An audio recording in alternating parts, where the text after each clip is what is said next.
Let's go. If you understand, go. Reverb Experiment episode number 20. Dub. It's a milestone episode for us. Wow. That's 40 weeks? 40 weeks, 40 sir. weeks, almost a year. 40 weeks. 6 episodes away from a year. And a lot has happened in between then. Very, very proud of our consistency. We want to make sure that we thank everybody that has been with us ever since episode 1. Gracias, konnichiwa. Yes, definitely appreciate y'all. Arigato. I think with this whole Dave Chappelle thing, we're not going to go into depth, but I think it just shows how much supporters mean, right? Yes. Because if people would have not listened to him and stopped watching his show, he wouldn't have got his name or his money back. So I think a lot of times as a creator, you do underestimate the value of your audience. So we definitely don't want to do that with our audience. So without that being said, we want to introduce everybody that's on the pod. We got G_Focus that's on the mic. We got Steph.net to my left, the queen. What's good? We got Rajeo to her left, the king. We got Photo B is here. He's just not on camera, but he's in the building, the king. Photo B in this bitch. Photo D. King Snapper. Sunny Delights. Sunny D, Caramel Delight. That thing be dangin'. And when he bust out without OnlyFans, don't be surprised. Oh. Wow. You just won't see Shout me. out to the extra streams of income. Let's go.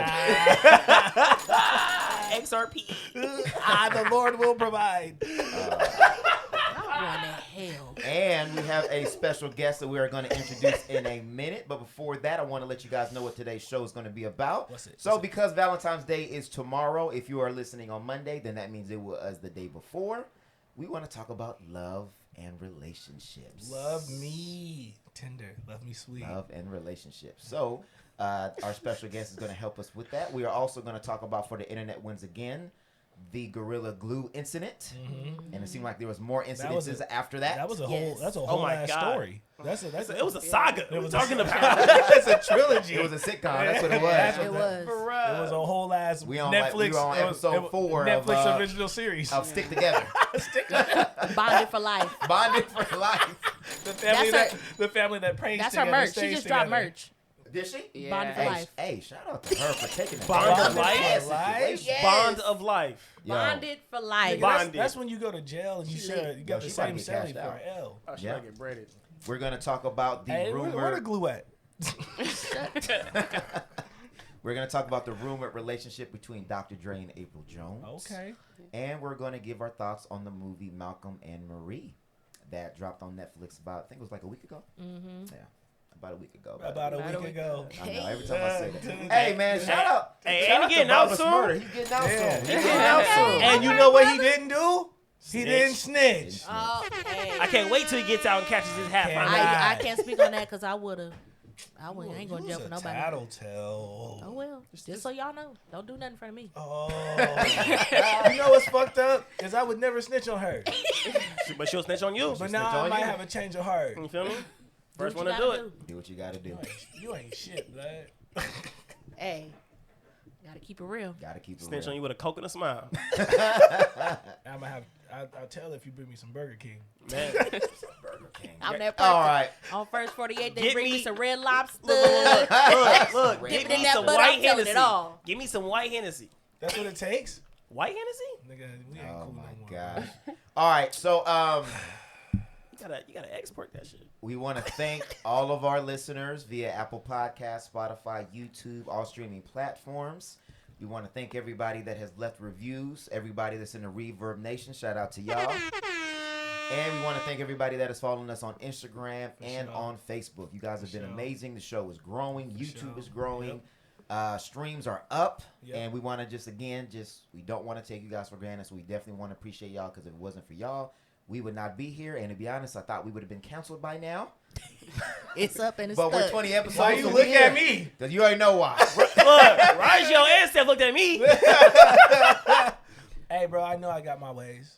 We all got But the ways. internet fucks with that shit. We all Hey. got our ways. Cancel culture ain't real. Right. Cancel culture got It ain't. canceled. It ain't. Oh, did we cancel culture? Exactly. I don't We think didn't- it's going anywhere, It's but not it don't gonna go work. anywhere. Hey, Anytime exactly. That's soon. what I'm saying. We didn't cancel cancel it, culture, but it but comes we're all back. for accountability. That's I need what to that's never what There we're we at. go. I need to get some glue. Yes. Yes, we should have definitely got a bag off some glue. All right. You put your stocks in that? Hey, you know what? I actually thought about buying some Gorilla Gorilla Glue? Glue stock after that. Shit, I got 3 bottles here. I gave him enough of my stock money. All right. Well, speaking of sticking together and relationships and all that, we are going to introduce our esteemed guest. Let me make sure I get the applause ready. Hold on. No, that's the boo. See, I was going to disrespect. Don't boo me. Right. There we go. So we are going to introduce Kai K. Christian. She is a psychotherapist, AMFT, a mental health advocate that has done a lot of work with Black women and for the culture. So we want to introduce her to the pod and give her flowers while she's here. Thank you. I'm trying to get some help Thank you. ASAP. We all need some help. Hey, y'all. Thank you for having me here. Oh, no, thank you for being here. I so appreciate the invite. I'm just happy to be here. And so let me tell you a little bit about what I do. Yes, because we need to know what a psychotherapist is. Yeah. So I do therapy, counseling, but the main thing that I do is help people fall in love with the best version of themselves. It's so important in our culture that we have representation and that everyone knows that therapy can look different. I know I personally like to allow my client to have a client-centered approach where they come in with who they are and then we build on that. It's not my vision, it's not my plan, it's who that person is, and it's who they tell me they want to be. And so I'm a sounding board, I'm a vessel. It's not my plan, it's theirs. And so it's important to me that our community knows that mental health is shifting. It's not just some person that doesn't look like you telling you what you need to be, what you need to do to be you. It's you telling that person, this is where I want to go. And this is what helped me with my resilience, with my trauma, with anything that's happened to me. This is what helped me get there. And so it's an awakening. It's a process. It's not overnight. It's hard. And you have to trust the person that you're in the room with. And so my job is to be the person that you trust. I like that. Yeah. I like that. I feel like that's been the hardest thing with me, finding somebody that I go to consistently, because it's like a lot of times they don't look like us. And that it's hard. Facts. It's really hard. And I think the thing people don't talk about is that finding a therapist is not, you're not just going to walk in a room and find somebody immediately. Like, it could take a couple of different Right. tries Right. before you find somebody that you feel comfortable with and that you trust. That's true. Well, first thing, if you feel like you have to black-splain everything, you're not in the right place. If you feel like you have to back up everything you're doing and say, give a precursor or disclaimer to the person that you're on the opposite side of, you're not in the right place. And so, like, I've had clients come in and be like, sis, and I'm like, spill the tea. For real. You know what I mean? Like, I want somebody to come into my office and feel like this is an extension of their home. That's They big. are sitting down in their living room and they are talking to a sounding board that is not going to judge. It's an environment where you can come in, be you, and get some work done. Nice. That's important. I think because a lot of your healing comes from transparency and being comfortable. Facts. And if you're in a space where you feel like you're being judged or you can't reveal everything, then how can you get to where you need to get to, right? Facts. I think a big part of what you just said was being a vessel. Like, it's not about you. You are working with them to get to their vision. I think a lot of times there's ulterior motives where, you know, somebody might help you, like we talked about Jada Pinkett, you know, which I know that the intention was good, but she felt like that she was trying to heal others because it helped her feel better. Which, I mean, again, you can make yourself feel better, but I think understanding that the most important person in that room is the client because they're the ones that's coming to you for help, I think that shifts the focus and you feel more comfortable because you're like, I know you're not trying to get something out of this. You're just generally trying to get me to where I need to Right, get. because you can feel better eating a box of ice cream or a candy bar or taking a jog or buying a bag. Right. You don't have to try to be surgically invested in other people's lives in order to make yourself feel better. Absolutely. Because I know for me, my job is my job. I feel better because I do my own work. And that's separate from my job. So it's important, and a lot of my friends that are clinicians, like we band together and we do our own work consistently, because I feel like healing is maintenance, right? There's no destination. You're just healing each level. You're climbing, you're self-actualizing, you're feeling good about yourself, you're loving your authentic self, and that's what it's about. See, we talked about that a little bit. Remember, we talked about the healing process and how it's ongoing. Yeah. Right. I mean, even on your body, when you heal, you still see the remnants of the damage that was there previous. It never really goes away. So I think that's dope. I also like with her in G Money, Black Caesar. You know what I'm saying? And Shari, right? Shari, yeah. And so, I mean, the consistent thing with the people that we deal with that I kind of fall in love with is that we're all consistently working on ourselves. Yes. So it's not just, I always tell people who want to preach a narrative of anything, you have to study to live, not study to preach to somebody else. Right. Because you're going to get the most experience actually using it and applying it to your own life. The better you are, the better you can be for someone else. That's a bar. Yes. That's a bar. Man, all right. He was always starting. So y'all listening? Because I've seen the analytics. Some of y'all be dropping off about 8 minutes. Y'all be better missing listen some in. good Man. stuff. Y'all gonna stay on. Dropping jewels. They just want to say they listen to it. Like, yeah, I popped in. I see that host on thing real quick. Yeah. That's how I treat a verse. What happened to the end, huh? That's how I treat a verse. Right. I'm gonna take them timestamps off and make you really listen. Look, when I sent him my video last night, I was like, "You watched it to the end?" Like, yeah. I was like, "All right, making sure this is dope." But what was it about? It was Exactly. It was about. It wasn't about Gatorade. It was about, what was it? Doritos. Why do I keep saying Gatorade? Because it feels like a Gatorade Because commercial. it was in the gym and they were working out probably. Yeah, nigga, nobody works out to eat Doritos. That's the point. That was the point. Yeah. That was the point. It's a whole commercial about something that you would never expect it to be. Like all the Super Bowl commercials. Oh, what's this about? Jeep. So we can see who watched the video. All right. So let's get into the interview. This nigga trying to take shots. Hey, remember the old URL? Bang, bang. I'm weak. All right. So back on track with the interview. So we were talking about loving ourselves. And obviously with Valentine's Day being tomorrow. And she got the hard bamboo earrings. Yes. Came prepared. Oh, she knew what it was. Yes. We got Steph.net in the ravishing red dress. That's I mean, right. We got Ravishing Rajeo red. with the love hat on. Love right? me tender, love me sweet. Right. So obviously love is on our minds, and we want to learn how to be love ourselves, but also love other people. He said he loves XRP. There you go. No, he This doesn't is love not money. an investment podcast. we can And we say should that. start talking about it, but Well, not just now. no, we are. We can. That's Not right now. It's all love. Next It's all love. episode. Next It's all episode. love. Nobody can tell you what to love. No. Right. Okay. Exactly. Who to love. Can we? We gonna get back on track. Sorry. Okay. We talking about love here. Yeah. You talking about XRP? Hey, that was for a moment. We went back to It love. was a moment. Now we're back. All right. Like we never left. So Y'all childish. with relationships and so many people having trouble with dating, the question that we first want to ask is, what makes dating and connecting to other people so difficult? Okay. From your perspective, and that's a loaded question. I Yes. know, but we gonna But unpack it. I'm here for it because, in my opinion, people are afraid to be hurt. And I know it's cliche, hurt people, but there is a beauty in being vulnerable, but there's also harm that can come to you if you're vulnerable. And so you see all these defense mechanisms. And so people are defensive of their heart and of their love. And so it's hard to love. The connectivity, especially in our community, isn't where it needs to be because everybody's guarded.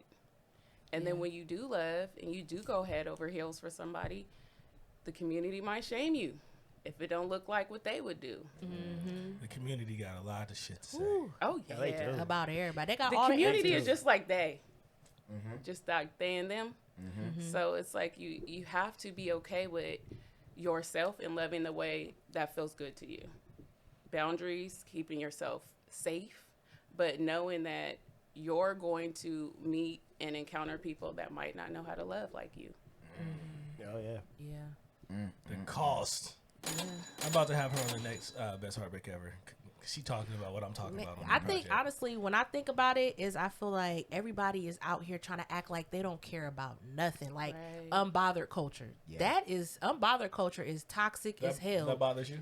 No, you acting like you don't care about nothing. No, I mean, you don't care unbothered about culture nobody. bothers you? Yes, Yeah. it's toxic. Yeah. Like, it's okay to care. It's okay to say your feelings got hurt. It's okay to say I tried it with somebody and it didn't work out, and my feelings is actually hurt. Right. You know, I feel like there's a big loyalty narrative that's going around, and people are like, "Well, you're not loyal to me. This, you're not." And I think that people fail to realize your first loyalty has to be to yourself. And so, even when you pick a significant other or relationship or a spouse or whatever, you're ultimately picking that person because you feel like this person enhances your life.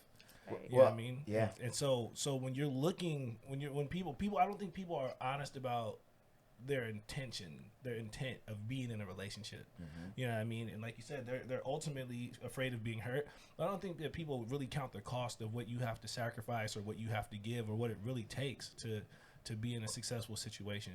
Right. Because you gain a lot, but you're also going to lose a lot. Right. Right. So when we were talking about, 'cause I think you guys are both bringing up both valid points and great points, actually. So when you were talking about being vulnerable, so can you kind of maybe elaborate on that like a little bit? Because I know that's something I've definitely seen is that I've seen a lot of people put up a wall and then get upset when they're not able to connect with somebody. Right. And it's like the very thing that you have put in place to protect your heart is the very thing that's also stopping somebody from actually getting to be intimate and know you through and through. So why do we see that so much, and where are we blind in that area? Why is it that we put up so many walls but then expect people to want to break those walls down when we're stopping them from coming in? Okay. So I hate to go back to this, and I'm just going to go briefly because Sure. I'm not going to focus on what they do, but it starts with systemic racism, right? And so it starts with that and how we see each other as men, women in relationships, other and to be binary. specific, and we're talking about black relationships. Okay. Yes, black Yeah, relationships. I know somebody might be listening like, I ain't dealing with systematic racism. Well, we're talking about us. Yes. Yes, let's And be so that's specific. why I just briefly wanted to touch on that, but go back to us in our community. Right. Because we have been pit against each other. And in my opinion, America puts kind of black women here and then black men here. And then we're trying to do this.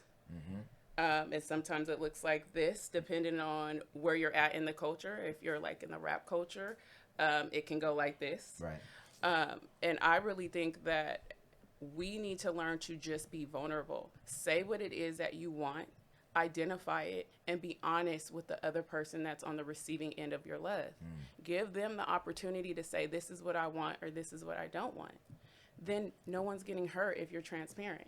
If you told somebody, you know what, I'm not looking for a relationship, I'm just trying to kick it, and they trick themselves into believing it's something else, that's not your fault. Yeah. That person has to do their work. They weren't actively listening. Yeah. Man, that covers a lot of ground that Photo B and I keep talking about. Yeah. Yeah, we talked about yeah. that. So I'm gonna chime in on that one. 100% absolutely communication. My issue with me personally is that I can tell you that I don't want to be in a relationship right now, but I don't act like it. I'm affectionate as hell towards the woman I'm with. So I honestly do confuse. Even though I say one thing, I act differently, but I'm still on the I don't want to be in a relationship, but I want to do these relationships. You want your cake and eat it too. Want to do these relationships? Exactly. I want to be in a relationship, but So, I don't I mean- want to be in a relationship. Well, you want the benefits of the relationship, But you don't want the commitment. without being tied down. He doesn't Yes. want to have to do the work of being in a relationship. He just wants the benefits of being in a relationship. Well, he's I mean, still, what he's is- still doing the work. I'm But still is doing that- the work. But is I'm that honestly, wrong? No, he's not. I think it is. I don't think so because What's he said wrong it up with being front. affectionate though? No, Right. because like we always say, his line of communication is, I don't want to be in a relationship.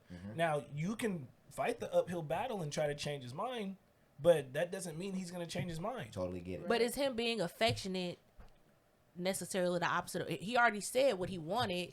Him being affectionate is just who he is. So is Facts. that really misleading And somebody? that's what I said. But- It's because in my book, I don't think that's wrong. I don't I either. think that person signed up for that because he's being upfront. Because he gave them enough information to make an educated decision. Yep. Right. Or an emotional decision And, like that. and right or wrong, I think maybe that's not the question. Yeah. I think what Photo B was saying, which I think is the point, is that it can be confusing. Right. Yes. A Because gray area. Yes. Yeah. Oh, there's a gray area, Right. and it can be confusing. Yeah, this is but why that's when you everybody ask backed out. questions. Yeah.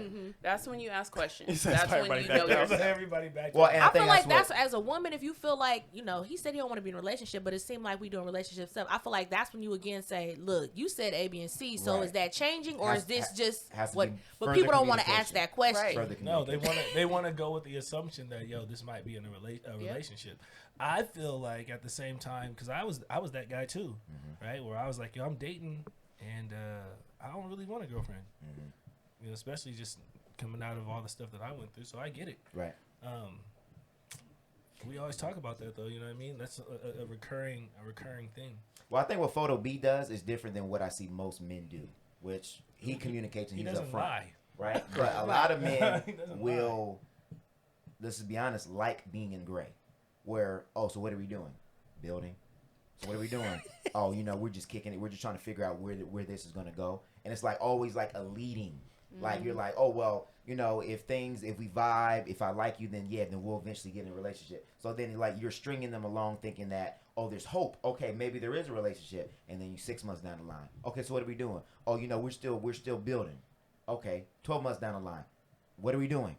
I'm still trying to figure out if this is going to be a good fit. She has to be smart enough to be like, I'm gone.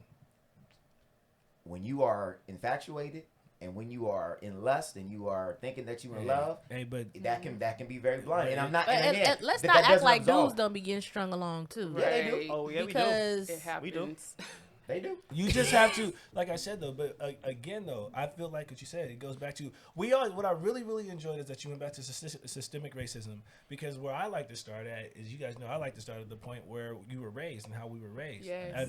and from the generations, because we've talked about that many times. So love looks different to a lot of different people based Absolutely. on their past, their history, and how they were brought up. So some people might chase. I'm not gonna do that, because I watched my mom and dad have a marriage for 40, or they've been married for 40 years, but longer than I've been alive. You know what I'm saying? So for me, I kind of understand what it should look like, and I see what the commitment looks like, and I know what the work looks like for sure. With my dad being a crackhead and all that. So my ideology of love is, if you're gonna, when I say something, I mean it, but that might not mean the same thing to someone else. That's why we're having the confusion conversation now.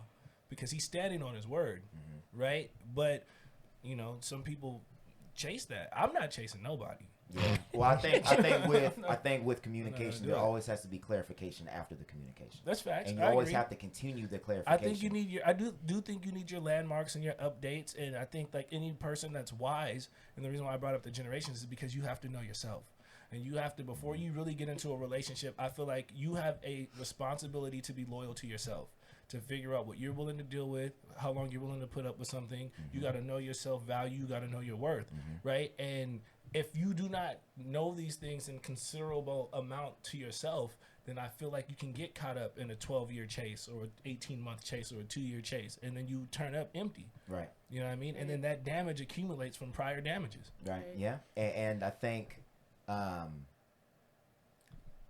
that kind of leads into our next question. Sorry. No. That was actually a perfect. I'm sorry. No. That was actually a perfect transition, because I think that a lot of people want to start doing the work in the relationship, when in reality the work You gotta starts do the work when before you're the single, relationship. so that way you can Bingo. love yourself. So wait, that doesn't always happen though.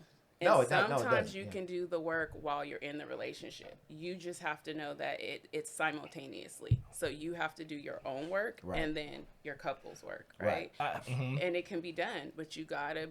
I think Be that's re- a way more egregious process It's than it makes it yes. more difficult. it does. does. Yes. I know you can do the work in the relationship, but I used to live by this homage, man. Like, if I felt like, I always used to tell my young boys, man, if you cheated and you can't deal with the consequences of trying to make your relationship work, you might as well start over, because you got to deal with the totality of her hurt and her not trusting you and how broken the relationship is, and then you got to deal with yourself and your brokenness and your all at the same time.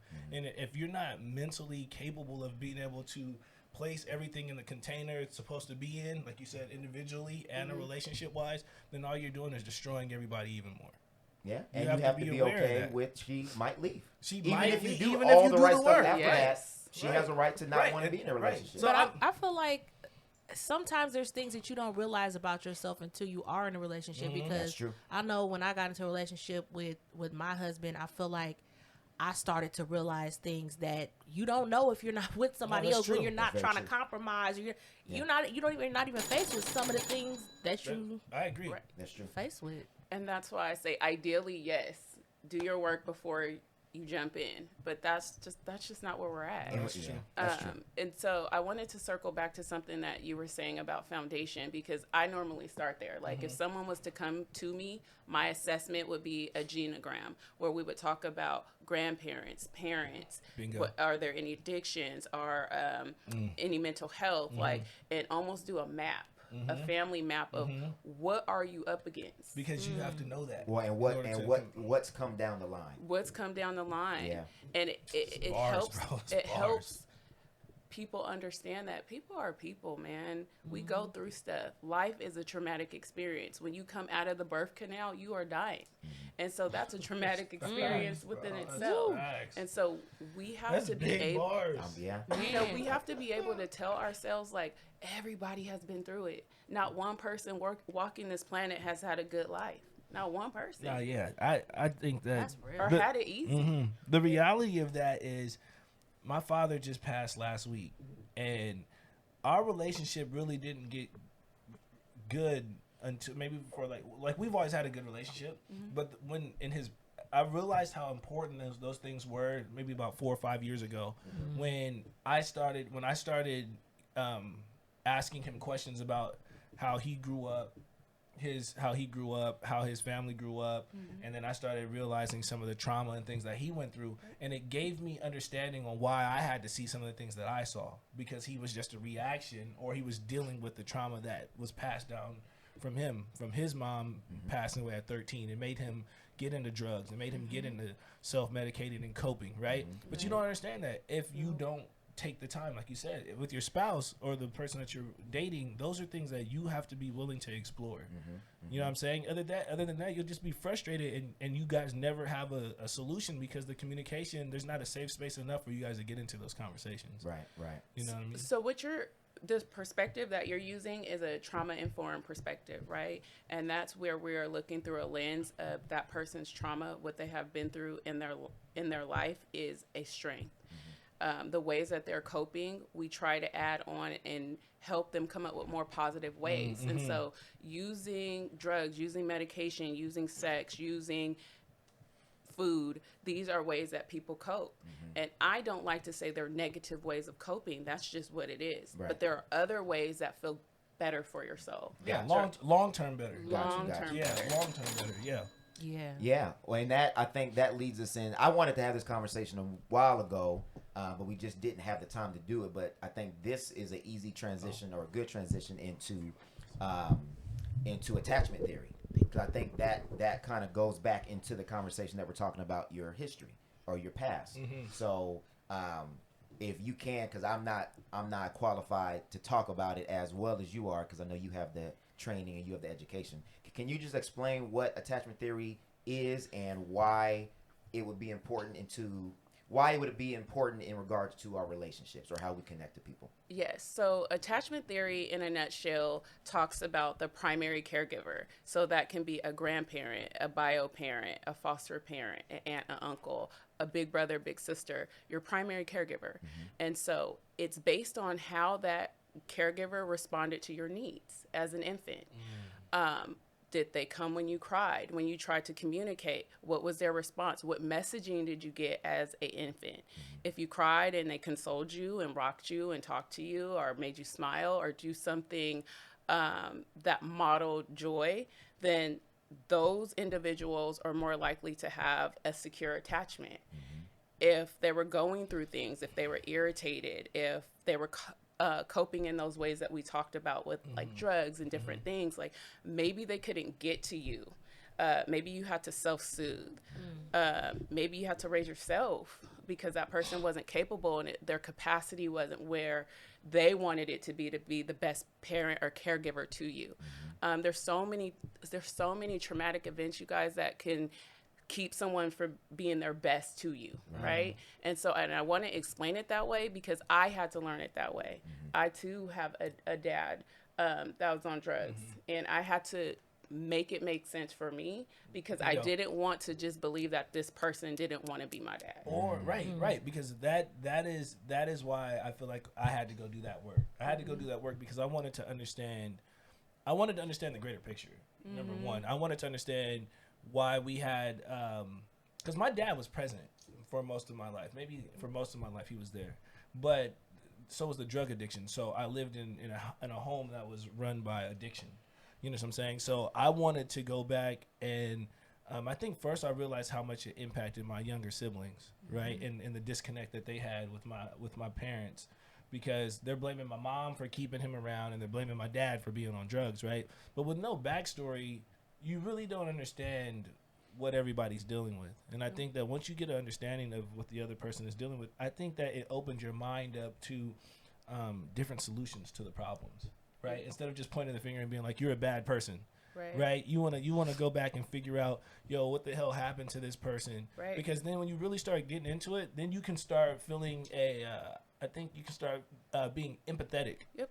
Right. And put a human in the position. They're instead human. of the drug. And even though they're your parents, I saw a meme that said, "When I was younger, adults seemed more adulty." Because I'm like, now I'm like 30 something. And I'm like, that's true. Damn, my mom was. If I had, you know what I mean? Like, she's human. She was human. I'm thinking about what I'm going through as an adult. I'm like, I ain't got it all together. Hey, we're still cooler. We're still cool. We're still way cooler than adults. We're still way cooler than adults than our adults were. You just assume that they had it all together or they were adults. So, they supposed to know or they got all the answers. And no. Right. No, you understand. And I think that's why I wanted to talk about this, because I think it makes so much sense when you get older and you're like, okay, I can see now why some people do struggle with how they connect. Right. And you don't even think about that. So I know you're talking about a secure connect. That's where you want to be at. Yes. So what are the other? So there is avoidant, there is anxious, there is disorganized. And I wanted to go back. Like none of those. I don't like any of those names. Right. And so here's the thing. When I was doing my research, because I had to look into it because I thought about my personal caregiver and our attachment style was definitely secure. But when I got out there in the world, I got messaging that secure was not normal. And I wasn't attaching to people that had secure attachment. So I learned that this ain't. It's not to trust. Yeah. And so I know I still previously dibbled in and out of secure and avoidant. Yeah. Because you just don't know. It's almost like playing double dutch. It's like, whoop, you don't know who. And the trust and the mistrust, right? It's huge. And so it is huge. Because I have the same thing. So with an avoidant, so what does that look like? So because people are like, oh well, maybe do I avoid? So what is an avoidant like when you're an avoidant in a, I guess, bonding style? What does that kind of like? What kind of, I guess, actions or what does that? Look like? It looks like being very clear about what I want, but being affectionate and confusing somebody sometimes. So a little bit of photo B. A little bit of photo B. I'm avoiding this relationship, but I want to be here. Yeah. It's not easy. I don't know. Photo A. Photo A. Photo avoidance. Avoiding me. A photo avoidance.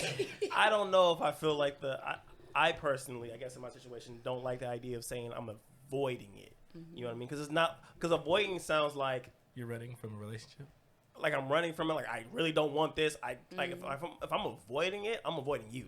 Can't catch you know what I mean? I'm done. And honestly, yeah. If I feel like I am avoiding a relationship with you, I will be doing more to actually avoid you in general. Right, but it's not avoiding the person; it's avoiding the attachment. The attachment to getting connected, being transparent. Hey, I'm not gonna lie. It took me a long time to get out of that too.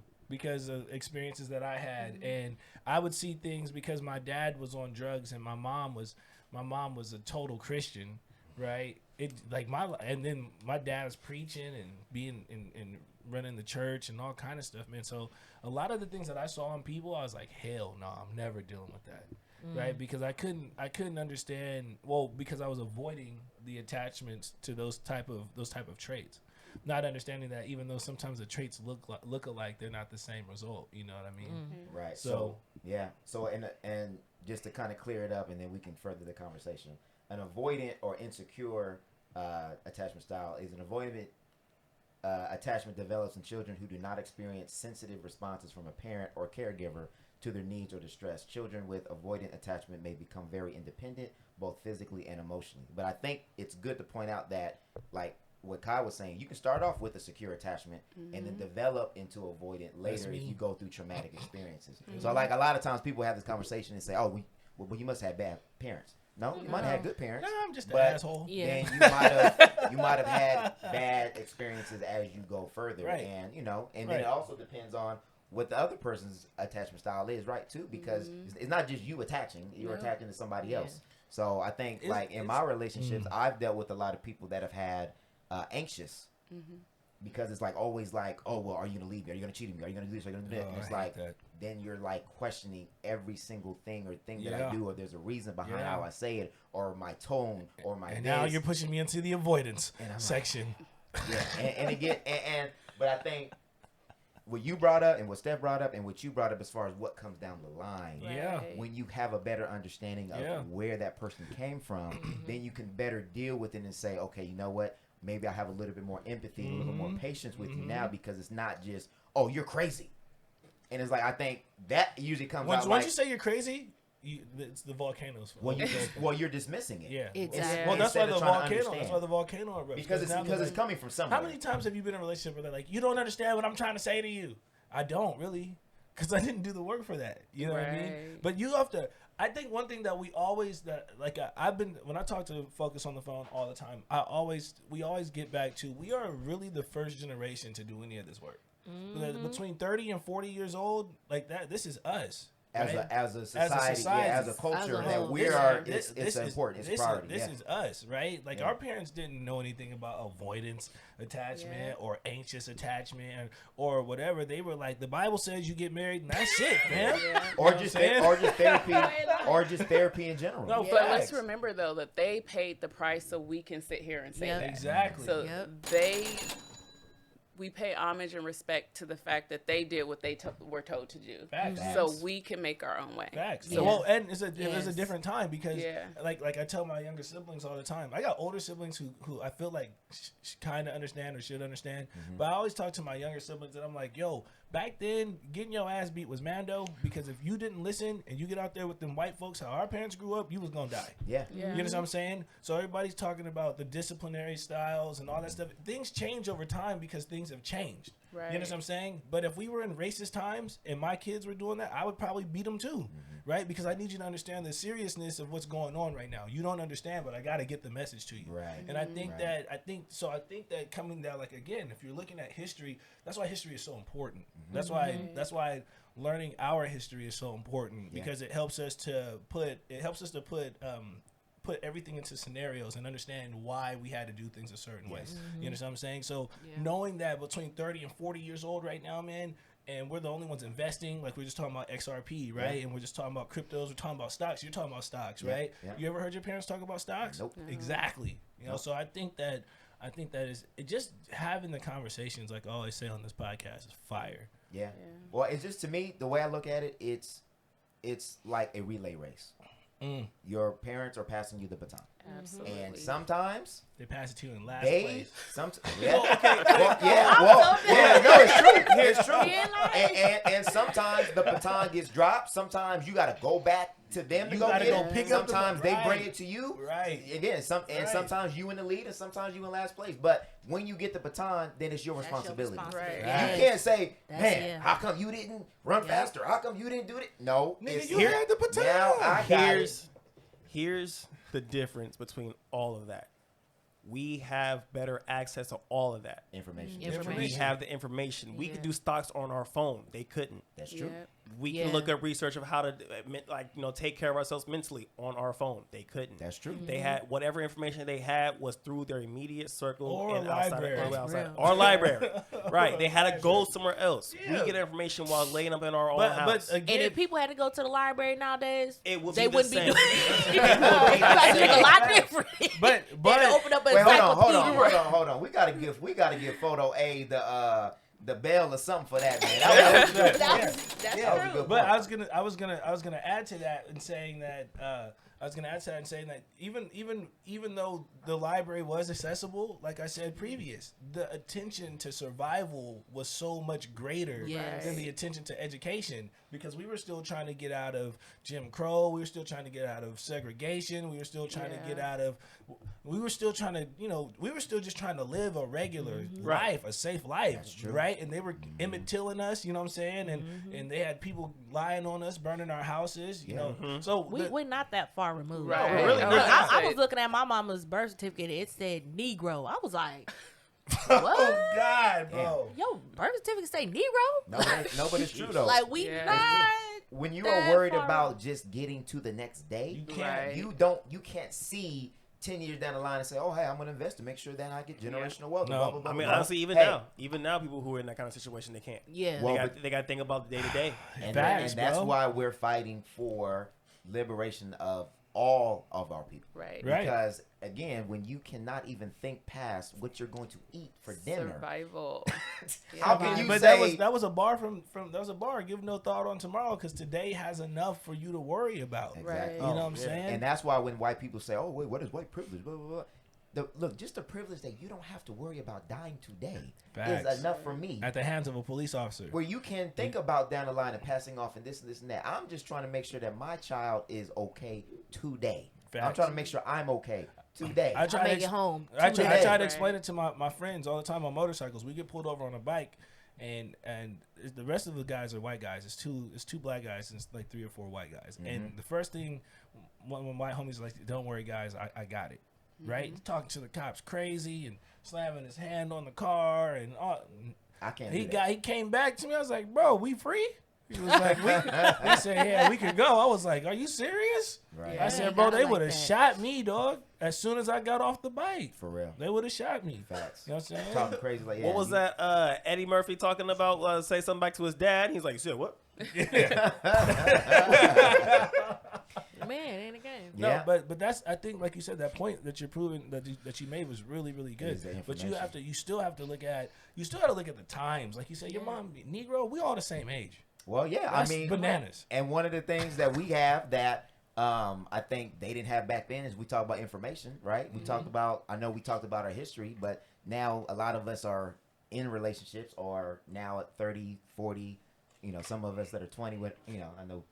I ain't there yet. A little About bit to be later, 30 a little in a bit couple earlier. months. He don't So, Couple months. Oh damn. So we have different tools Nigga, to you try to better- learn how to love, not only know more about ourselves but love other people, like the 5 love languages, right?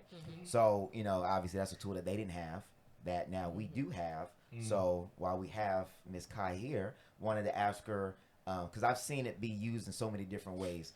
What is the proper way that we should use love languages? Because love languages has kind of become like a hot word. Yeah. Right? Where I've even seen Buzzword. people say, "Oh man, food, that's my love language." Right. Yeah. Right. Yeah. Snacks. Snacks. Bring me snacks. So after we've done the work and Acts we've of seen and gifts seen where and we're coming snacks. from when we are in a relationship or wanting to be in a relationship, how should we properly use that tool? It's a give and take. And so love languages is based on awareness, right? So you're aware of yourself and you're aware of who you are in the relationship. And so when you know your partner's love language, you can use it almost as a map, almost like the genogram, to say, like, if this person is struggling, what do they need? Do they need me to affirm them? Do they need me to give them a hug? Can we Netflix and chill? Like, what is going to help Netflix this and chill. person feel their best, right? If they can't necessarily communicate, I'm not doing good. I'm stressed out on my job. We all communicate in different ways. And so that I like to use that to say, like, how does this person even communicate to you? Right. Are you even actively listening when they are communicating? Right. Because sometimes people can say it in English and still not be heard. So I just want to just make sure, because I want to clarify from my understanding, because I know other people are listening. Because I've always thought about this, and I thought it was kind of weird. So you're saying use it as a guide. See, Because I think I was gonna say the same thing. I think what some people will do is they'll say, "Oh, my partner loves physical touch, So I'm doing all physical touch." facts. And it's like then you're ignoring maybe some of the other things that might make that person feel good. So that I think, thank you for saying that. Or the opposite way around. My love language is physical touch, and they never touch me.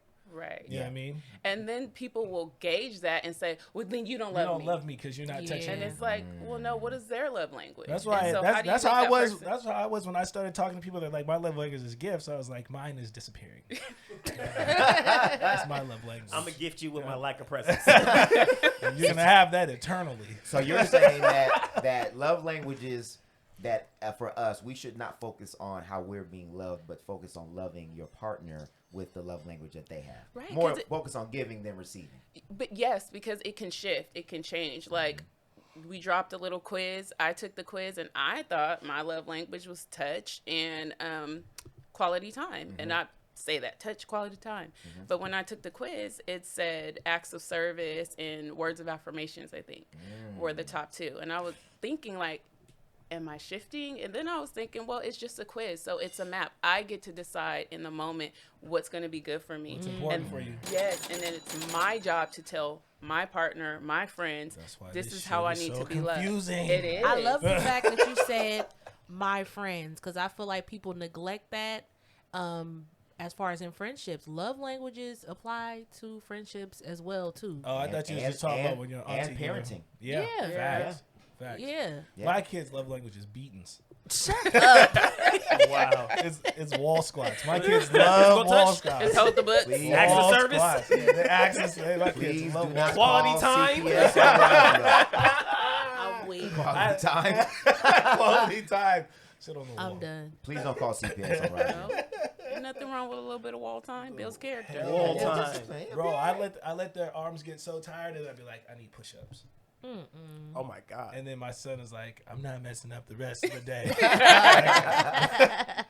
Rajo's son gonna be buff as Big hell. he is, bro.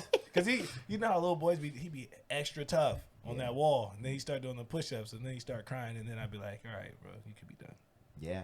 You start feeling bad. So No. what? While we're on the love languages, because mine changed, like the way you said it, mine changed, and obviously, like you said, you get to decide. But mine was at first it was acts of service and quality time, and then now it's acts of service is number one, and then words of affirmation is number two. I was like, man, is words of affirmation that important? But I think in certain scenarios it is. Same thing like gifts. I got 0%.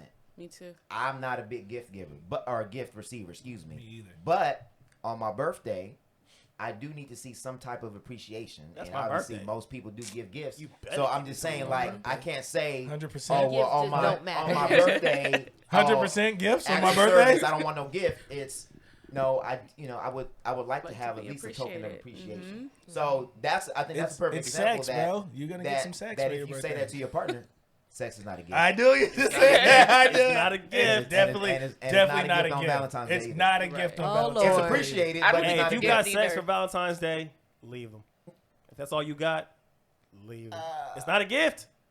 It's not a gift. Hey, if it's fire, I ain't Everybody leaving. don't necessarily do gifts on Valentine's So you gonna give me Day. you gonna be the That's same not- thing I got no, the other that's day? true. That's true because We rather like for us, we rather like what we gonna do. That's what we always like. Yeah. As soon as we start talking about Valentine's Day, it's like what we gonna do. Like we want to do something because Christmas- we don't Chris- really. I feel like that's a special day that you can, do some something. cute I mean, shit. yeah, you do Nah, stuff we all go- the time. We go but so hard. We But go that- hard so hard on Christmas. We don't even care about Valentine's Day. We Well, just kick it. I think that's still a gift, though, right? You're kind of gifting yourself. Because I think for me, Right. like we've done it too. Where we say, "Hey, we're not going to do a Nope. gift this year. Can we I kinda feel go? that. Can we go to maybe a more like maybe go to like a fancier dinner? Or Just can don't we give me go don't on give a me trip to nothing if you Vegas? want to give me yourself on Valentine's Day. And I see let's just hang out, bro. I don't need it. Oh, it's supposed to be like. But it's hanging quality out, time. going to do something more extravagant that you Right. wouldn't normally do. It's COVID, bro. I Let's don't just feel watch like Netflix. it don't even necessarily. I don't know. For me, it don't have to be extravagant. There Like you for go. us, I know we've been inside so much. So I was like, I want to go outside. I want to go somewhere. Like, I don't care if we go hiking, whatever. I want to Yeah. do something. Well, and That's I just think, how we are, though. I think sometimes gifts Cloudy tomorrow. on Valentine's Day Trash may tomorrow. be. Overrated. No, I just think that it does the opposite of what it should be doing, because I should not need a day to feel like I am appreciated on that day. Thank you. If you are appreciating the person throughout the year, Bro, then I'ma tell like you- for us, I feel like Valentine's Day is people really are trying to not- live up to the expectation Yes. of what Valentine's Day is No, supposed to be. it's Make it what you Instagram. want it to Instagram, be. Facebook, and MySpace. MySpace ruined. MySpace Because everybody want to ruined- show what they got or Or the whatever. grocery store. Like, have you been shopping where it's like poof? Yes. Yeah. And it's Yeah. like Pink It's everywhere. it's yeah. pressure to make it something that and I'm not you gonna, can just make it what I'm you not want it to gonna be. fold, bro. If we're doing extravagant stuff on Christmas, my pocket need a break. Yeah, People you like had to 2 make months. make 2 grand months, it's not judgments based enough. on how It's your not enough. Valentine. That's all y'all did, or that's like. I'm like, let people do what they Yeah, want to do. that's what we did. You know what we did today? We were happy. I wasn't disappointed. Right. I wasn't disappointed because I didn't get a gift. Yeah. She wasn't disappointed because I didn't buy flowers. Matter of fact, she was like, can you give me this handbag? Yeah. I know I be looking kind of like as it gets closer and closer, and I'm like, dang, everybody talking about all the stuff they do. I'm like, maybe we should do something. Like You that start always starts- falling into that pressure. Right. She's like, I I don't know. don't even like red. You got a red dress on. I hate flowers. And so I'm like, everybody getting flowers, and I'm like, Maybe I should get some maybe flowers. I should get some flowers. And I'm like, girl, you don't even like flowers. Bro, these are the facts. It's I just- pressure. Yeah. I don't feel It's no a lot of pressure. I don't feel no You pressure. don't because I'm who I am. you who you are. I don't Yeah. feel any pressure because I'm older. But when I was younger, you did feel the pressure. I felt the pressure. I still Because never it's felt like- pressure. You know why? Because I didn't want to start. Man, my daddy taught me this early, bro. Don't start doing some stuff that you're not willing to do the entire Keep time. up. That you can't make. Don't introduce me to a vibe. No, you right. Can't make And that. That's so my pop. So for me, I always try to practice. Like I dated this girl, and I just bought her grape juice every day. She Welch's grape juice. That was like her thing. So as Valentine's Day came, I just bought her grape juice, and it was just cool. You know what I'm saying? That was just her thing. That's what she liked. Apple juice, grape juice, or whatever. Like so. I mean, I'm that person. I try to exercise that throughout the year, so that you don't feel like I love you any less or I like you Right. any less because I'm not taking you on a vacation on Valentine's Day, and we've been on 4 throughout the year. Yeah. Right. You know what I mean? I think that first Valentine's Day is different. Yeah, Thank- maybe. Because even if you don't feel the pressure, the other person may be feeling the pressure. And we got to be Man, honest. He could bring me some Valentine's hot Day- Cheetos My nigga. and some beef jerky My nigga. and a Snickers. A Snickers? Right. That's for real But Valentine's Day. you guys have been in. You guys are deep. What? How many That's like- Valentine's Day? Ooh, a lot. A lot. That's what I'm saying. I'm saying that first one. Fine. Usually, you try to at least do something that shows some type of special, Yeah. because even if you don't feel the pressure, the other person, and for men, I think Valentine's Day is a little bit different Okay. because Do we you have care to. about Valentine's Day? Do I? Yeah. No, but I know whoever I was dating No. at the time, they Because did. she doesn't care Well, I either, feel right? like be honest. Now My thing she is be does. honest about what you Now she does. Okay, I want. see. Yeah. Because if you want something extravagant on Valentine's Day, that's fine. Nigga, then we Communicate can that skip to Christmas. Communicate that to your partner. If you feel like it's not that deep, communicate that to your Right. partner. I feel like I'm still recovering from don't Christmas shame gifts. people because they want to go all out on Valentine's Day. That's No, what I'm they not. wanna I'm do, not let mad them at. do I'm not Right. mad at Right. that either. But don't say it's not that big of a deal, and then the day comes up, and then you're you like, got we didn't attitude. do nothing. Right. Right. Because Because then now you're you like- just gonna. That's why I said be honest. Because now you just gonna have. Because now you're just gonna have an attitude. I'm still gonna watch Netflix. It's just how it's gonna be. Like so. I don't know, man. I just never really been like my whole life. I just never really. I just never wanted to fold to like that pressure. You wanted to just be consistent. Yeah, I just And- don't. I don't want my and- yeah. relationship to go through a bad week for And, one day. and you don't want social constructs to influence how you act in your Man, relationship. you guys know how I am. I got you. So- But I think that comes back to love languages, right? So we were talking about learning your partner and learning what they like and what they don't like. So I think it comes down to you just do what works in your relationship. What I are know you're your- gonna And say I was something. gonna say, so for me personally, I learned to do what I like for myself, and so that takes the expectation off of anyone that's in my life. See, That's a no, bar. no. Yes. It's a bar. That's a It's bar. a bar. But if you got a guy who's like, I want to be somebody who does that. That actually puts more pressure on him. Really? Wait, I'm sorry. Say that Wait, again. So she's like the expectation to do for myself. A lot of men need to feel needed in relationships. Okay. It's I an see what innate you're part saying. of a man to be a provider, to want to do. A lot of men feel that they want, right? But They just wanna- because she took the it expectation off doesn't mean that that's- it's not Right. accepted. No, but when I say this, I accept it. But if you vocalize that you don't have to do this because I do this for myself all the time, No, you I'm don't not have saying to that you're vocalize vocalizing it. it. I'm not saying you're 'Cause vocalizing I it. But I've been in just telling y'all. No, Right, I got you. I've been in situations where she's like, I don't need you for this, and this, and then and Valentine's Day comes around and she's like, you didn't do nothing. I'm Oh, like, yeah, but no. No, I got you. look, sweetheart, you had this thing covered. So for me, I went out with one of my friends yesterday. We talked about just kind of where we're going career-wise. I'm planning on going to a sweat lodge tomorrow, doing some self-care stuff. And if I see someone, I see someone. And if I don't, there's no expectation. I got you. Exactly. Yeah, that's a bar. Yeah. Because I want to set myself up to feel good about myself, not put my self-worth in someone else's hands or in a Exactly. box of See's candy. Exactly. Because my mama got me some There's See's nothing candy. wrong with There See's you go. candy, though. Right. I ain't gonna lie. No, I my was mama at the got me store some. earlier today, and that line was wrapped around See's candy. There's They nothing killing wrong with it. I think that's an important. Not only for people that are single, but people that are in a relationship. I was listening to something where they were saying, you in a relationship, you can't act like your partner owes you something. Right. Bro, And that's because- that's because- too mess much. up. Bro. And It's too right. much. Well, but that's what expectations come from too when you much. feel like somebody owed you something. But this is so why then you- what? And like the metaphor that he used is let's say I let Steph borrow money. When Steph gives me the money or she starts paying me, because I expect it, I don't appreciate it because it's like, well, where's the rest of it? So if I gave her $100 and she gave me 25, You'd be like, instead you of me still owe me appreciating that you 75. gave me the You owe me 25, 75. where's the rest of the 75? Right. And the same thing in a relationship. We often will try to duplicate what we saw, or we will run away from what we saw. Facts. So when you come in a relationship and you're like, well, this is what I expect because this is what I saw. My mom was a spiritual warrior where she prayed all the time, so you need to be this. So you expect it. And when maybe she shows up differently because you feel like she owes you what you've already had, then instead of appreciating her That's a showing setup. up What she That's a differently, gave. setup for failure. then you are now saying, well, no, that's not how I wanted it. It doesn't look like what I need it to be. So I need you to do this instead of appreciating that person for who they actually were. Right. And we want to try to conform somebody to fit in what our vision of what love looked like. But everybody comes from a different place. Right. You know Yeah, what I mean? it's a setup for failure for Yeah. sure. But it's a setup for failure with the expectation. But then I think all of this is a two-edged sword because the same way that it could be a setup for expectation, it could also a setup for failure. I think those expectations also, if you get that, they help you perform at your optimal. You know what I mean? Those things that you want from other people that are going to help you perform better or make the relationship for you more enjoyable. So I don't know. Are you mad at the person for not being able to be that, or are you mad at the person for like this isn't gonna work because you can't give me what I need? Well, I think what I'm saying is that if you come from a place of that you owe it to me, that then you take away Okay. an opportunity to appreciate it. You can say that, hey, this is what I like. This is what makes me feel good. This is where, I can feel my best at. And then let it and say, but I'm taking it off the table that, like how she said, I'm not looking for it to come specifically from you all the time. Yeah. Okay. I got Because you. then if they don't do it, then And you're like, it goes back to my first impression of having loyalty to yourself. yes. Right. You know what I'm saying? Because that's how I feel. I feel like it doesn't matter how much love you say you're in with the person or whatever.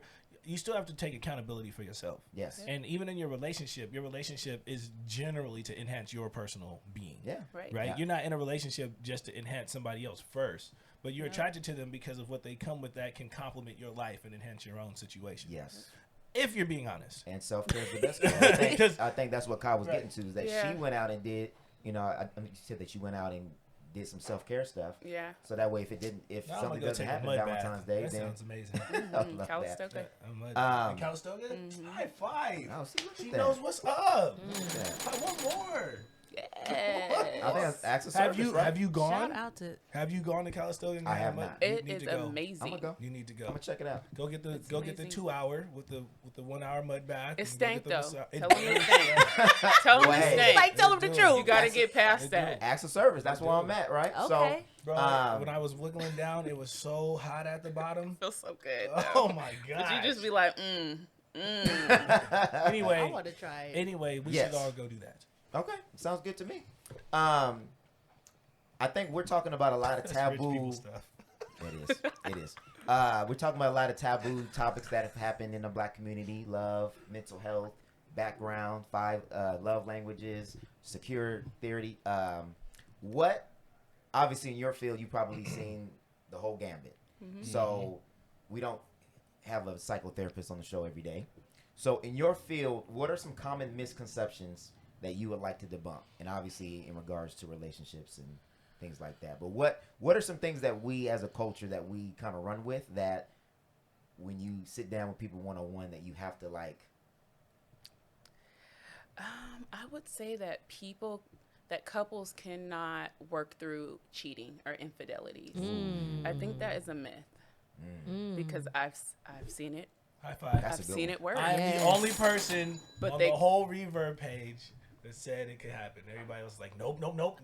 That's not true. I said it. Oh, I said you it clear okay? too. You too. Okay, I've so- seen it Oh, work. so the 3 of us, because the rest of them are like, no. I don't know about photo B. Nah, photo B. I just told them to leave them. Don't ever go back. It's never gonna work. Okay. I mean, to the point where I'm sitting in session like, wow, y'all did that. Facts. Did that. Facts. Yeah. I mean, me And and I my mean- ex stayed together after I cheated. I mean, bond like this. Same. But I mean, like, I Same. broke I up with did. women. I believe I made it. mine go back and I work believe after it. I was a dirtbag, bro. I changed, but I changed. You know what I mean? I had Because to you change. wanted to, Yeah, right? I wanted to change. Yeah, Yeah, I think Yeah. you can actually strengthen the relationship if there's full disclosure, honesty. that's and true. Because transparency. I do like her way better after I was fucking up. Because then I got out in them streets, I'm done. and then I was like, nigga, That's not what I want. This ain't I it guess out that's here. That's not what I want. Yes, the grass is not always No, greener. nigga, it was So- brown. So in your work, you have worked with couples that have gone through infidelity and have And made it through. reconnected in a way where I was like, wow.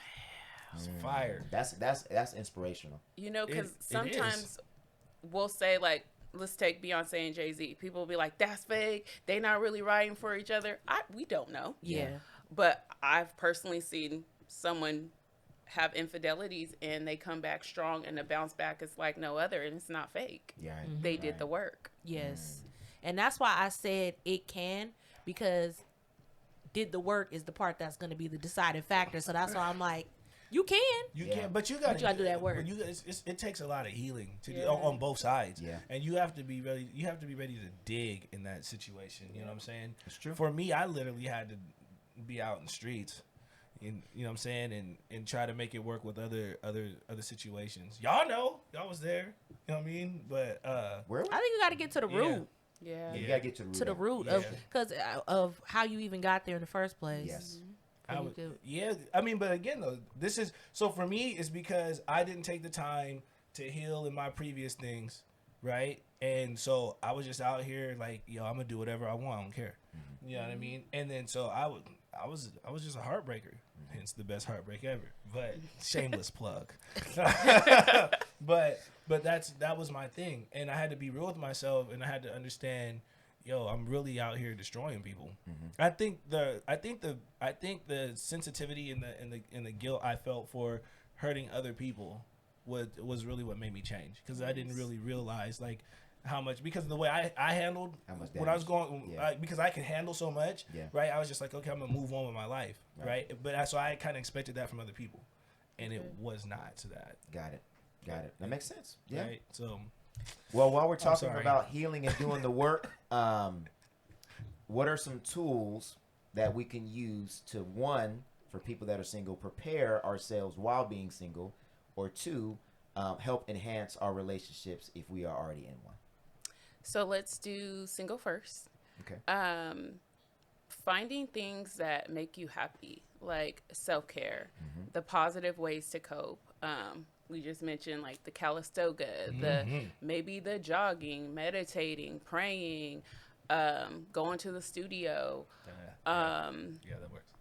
going somewhere to laugh, being around friends, like really building yourself a community of people that are like mind, where you can bounce some things off of, and being okay. And Steph and I were talking about this earlier, being okay with changing and evolving and saying, I used to be like this, but I'm not like that anymore. And I don't care if you judge me for not being like that anymore. What's a bar? Facts. And just being okay with evolving, Yes. because if you're not evolving, you're staying still. Yes. and life is passing you by. And so for singles, like, and right now I'm single, keep doing the things that make you happy. Yes. Because when you are your happiest self, that's when you will attract the person that is going to add to that, not be your source of happiness. That's a bar. Yeah. That's a bar. And I think as a man, to me, what's most attractive, I didn't say most attractive. What is attractive is when I am, if when I'm trying to pursue you or trying to court, that you have a vision or you have something that you are passionate For your about own self. for your own self, Yes. right? And then Yes. it kind of, and you're able to kind of teach me or show me some things and bring me into your world instead of me feeling like I have to incorporate you into everything that I'm doing. Bro, I'm telling You you, know, what, because that's then I one have of to the carve out a yeah, space. that's one of the sexiest things ever. You know, and we're gonna talk about Malcom and Marie later, but like in that movie, you know, he's a film director and he, you know, she's like, well, how come you didn't cast me for the part? How come you didn't put me in this? How come you put me in that? We are supposed to become one, But you but feel we obligated. are still individuals, Yep. and I want to be able to have my passion, and you should be able to have your passion, and I shouldn't have to always think of where I can fit you into where I'm doing, because then the reason why I got with you is because you are individuals. You're supposed to enhance. We're supposed to enhance each other. Well, and when I just like what she said, I think you are at your happiest when you are walking in your own purpose. That's facts. Not in somebody else's. I think that you're happiest when when you feel like your life is where you want it to be, right? Because that purpose could be, but it might not be a lot of income, but you might have what you desire to have. Right. Your bills might be paid. You might have a car note. You might not be debt free, but you're comfortable, right? And I think that having those, I like to use the analogy of an island. I think we talked about this, where you have two islands, and each person is building their island, and those islands come together, and the resources of both islands are supposed to enhance and make it a continent, right? I like to describe it like that because I'm gonna have mine, but like you said, as a man, I love that you have yours. Yeah. You know what I mean? And then we can put it together, and then we turn it into some dynasty type stuff. You know what I mean? Yeah. I think another thing that we were talking about earlier was how you said being happy, finding what makes you happy, but we live in a society that if you're content, you're basic. Right. You gotta always be in the rat race, always. So I feel like that's very important, is finding what makes you happy, and it doesn't necessarily have to be about always hustling. Right. Like it could be have hobbies, like normalize bringing back hobbies of just doing stuff because you like to do it. Doing stuff that you're not good at, but you like doing it. Yeah. Like I feel like that's very important. We live in a society where it's like you got to have side hustles. You got to be doing all these different things where there are some things that you just can enjoy without having a monetizing gain on it. Right. I think that's where capitalism is a, I would just say it's a virus that has infected every single fabric of our culture and our generation, because we have to monetize everything. Your passion, monetize it. What makes you happy, monetize it. Your friendships, monetize it. Because if they can't enhance where you are at in your business, then you shouldn't be friends. I've seen those quotes. Bro, I just had a conversation with somebody. That's a turn off. I just had a conversation, and they were like, how come you have people around you that you know are not adding to your life? And I was like, bro, what are you talking about? They're not adding to my life in the way that you think they should add to my life. Exactly. Right? I'm okay with the people, because all my relationships are old relationships, 10, 15, 20-year longs, right? Yeah. Why would I let you come in and I've known you for a year and you start changing stuff, right? But I understand that each of those people have an important part in my life, even if it's just for a conversation or even if it's just to grab a box of chocolate milk and we just chill and, feed the ducks. Exactly. You know what I'm saying? Yeah. So just because you think that I've elevated to a point of success where you don't see some of the people around me, that doesn't mean that they don't serve a purpose in my mental health. Facts. You know what I'm saying? Normalize, like people look at, there's friendships and there's networking. Yeah. Facts. And I don't understand why people don't understand that there could be a difference. That's a bar. Like, if you're not doing this, if you're not elevating, if you're not... Right. Maybe I just want to come over and watch movies. Facts.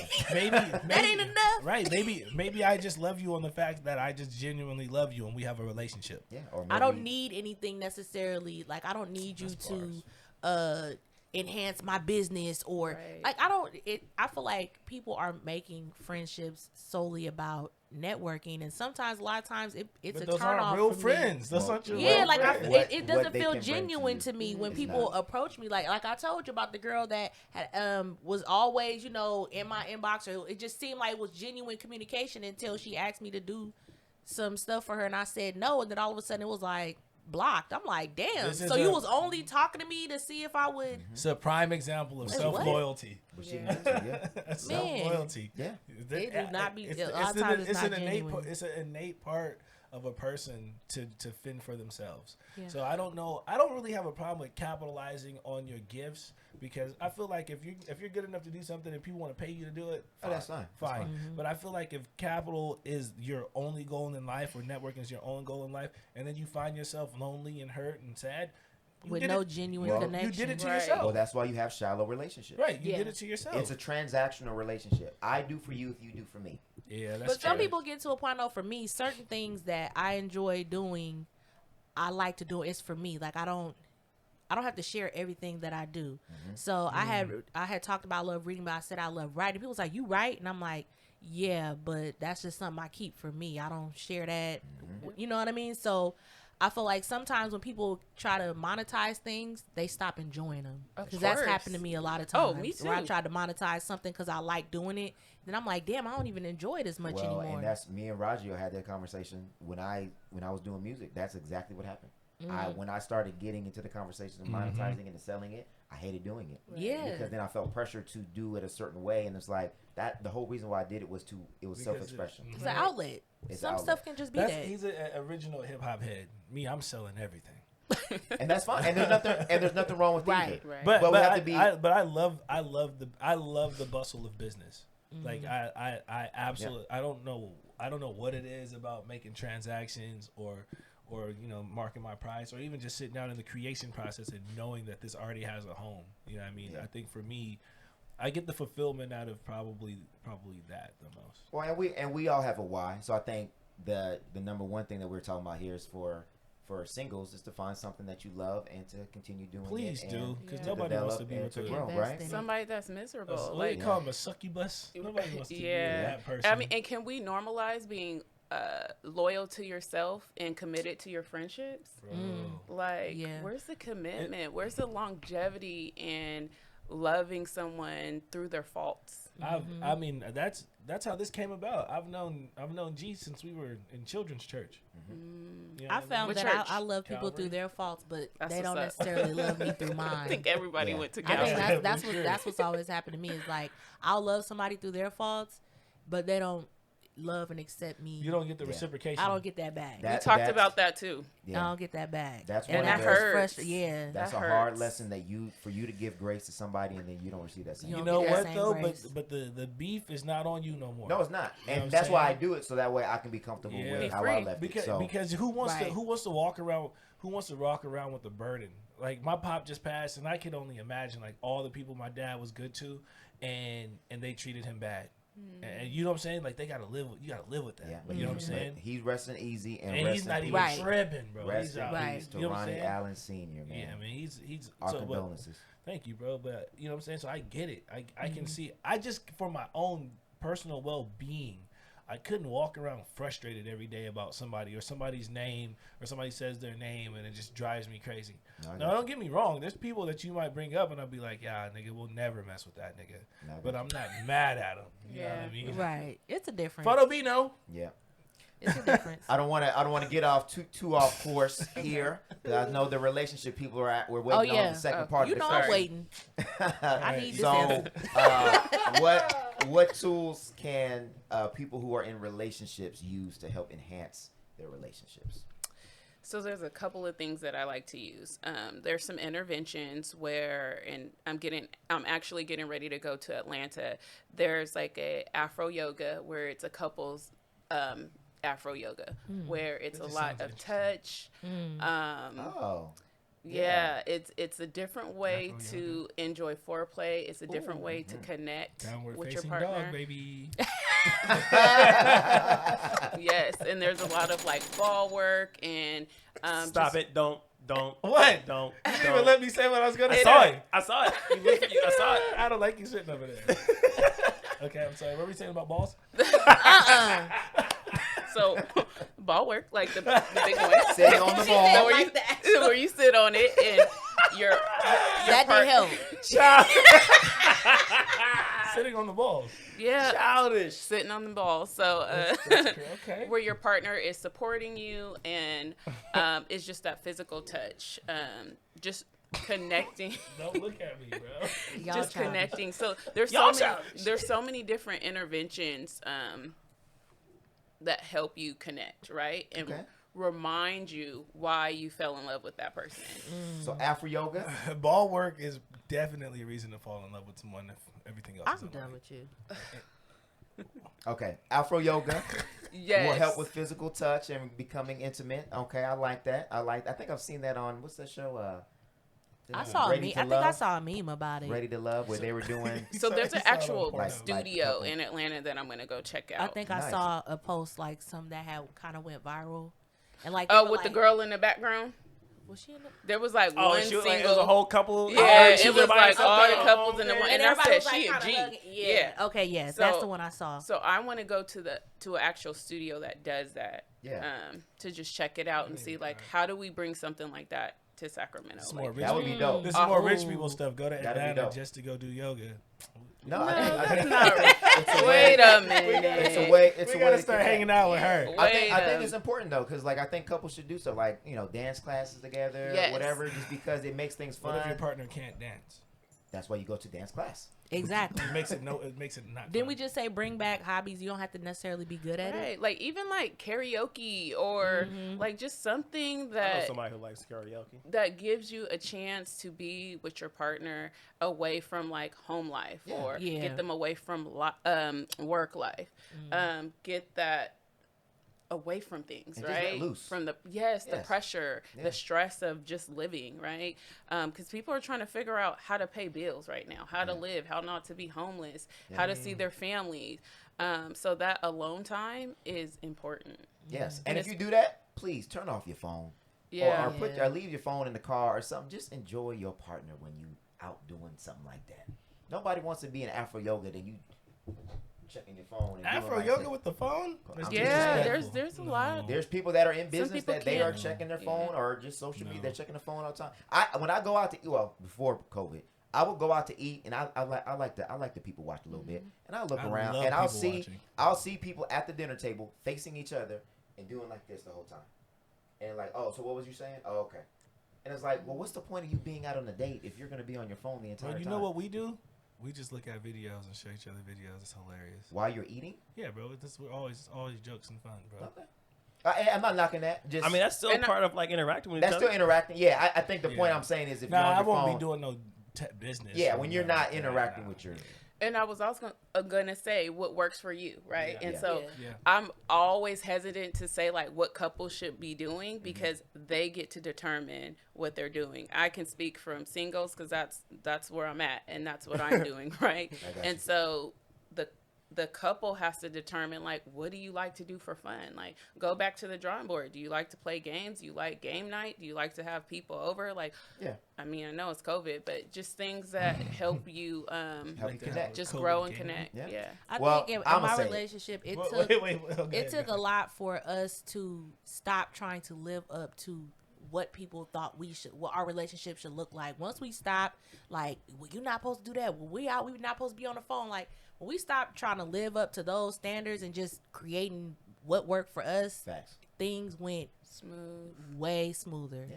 Like, cause we're the type of couple that well, y'all ain't got iPhones, but they have the iPhone games where you could play the games back and forth. See, like I we'll know. sit next to each other See, I know. Yeah. and play them games back and forth, Mm-hmm. That's fun. and it works. But of course, Yeah. people gonna be looking like they just sitting there on their phone with each other. Cause we But playing we games. playing the games, we talking shit back and forth. It's your turn. Take your turn. You know what I mean? So Sometimes we don't want to it play works Uno. for that's fun But that's for connecting. You guys are interacting. Mm-hmm. I'm saying when you are on your phone and you are distracted from the person that's in front of you, us. that's different. You guys are interacting on your phone together.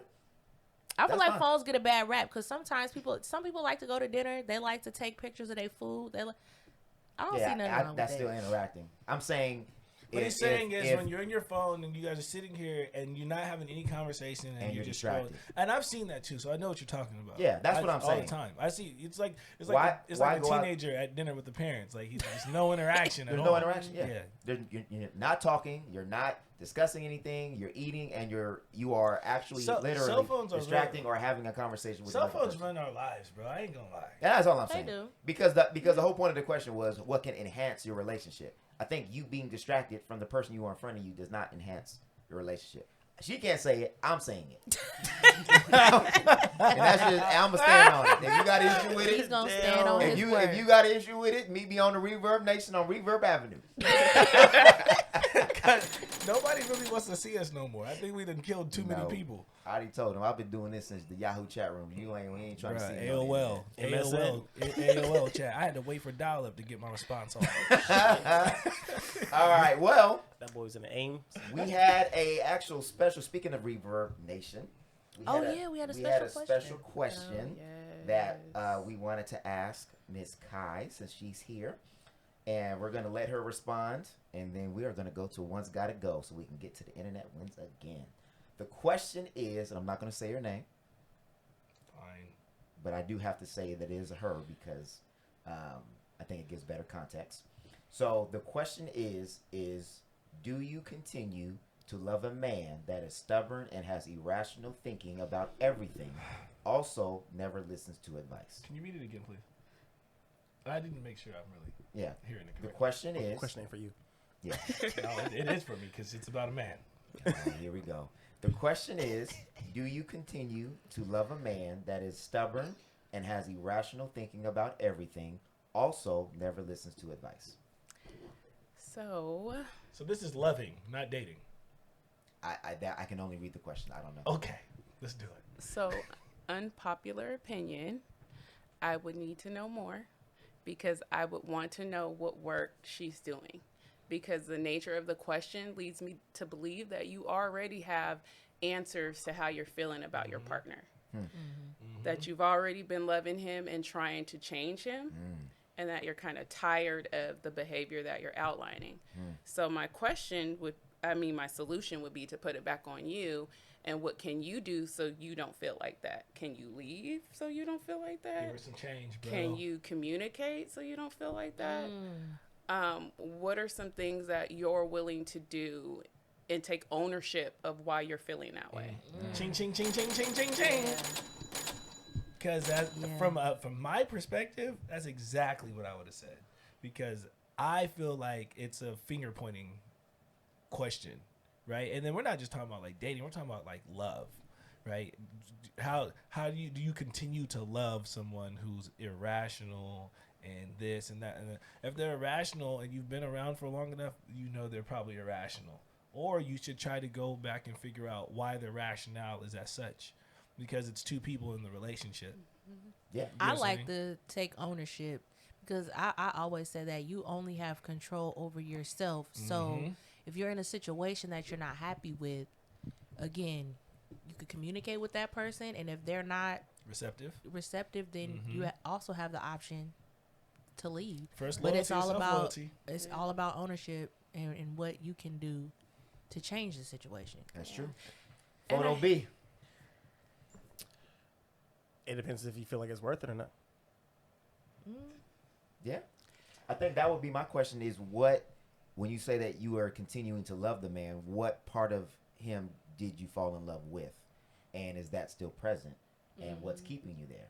Because like everybody said, I think we have to take the ownership and what in this relationship is making me stay? Why am I staying if it sounds like it's all negative? Right. So where did you come in with unrealistic expectations that he was like that from the beginning and you thought that he was going to then mature or advance or become less irrational?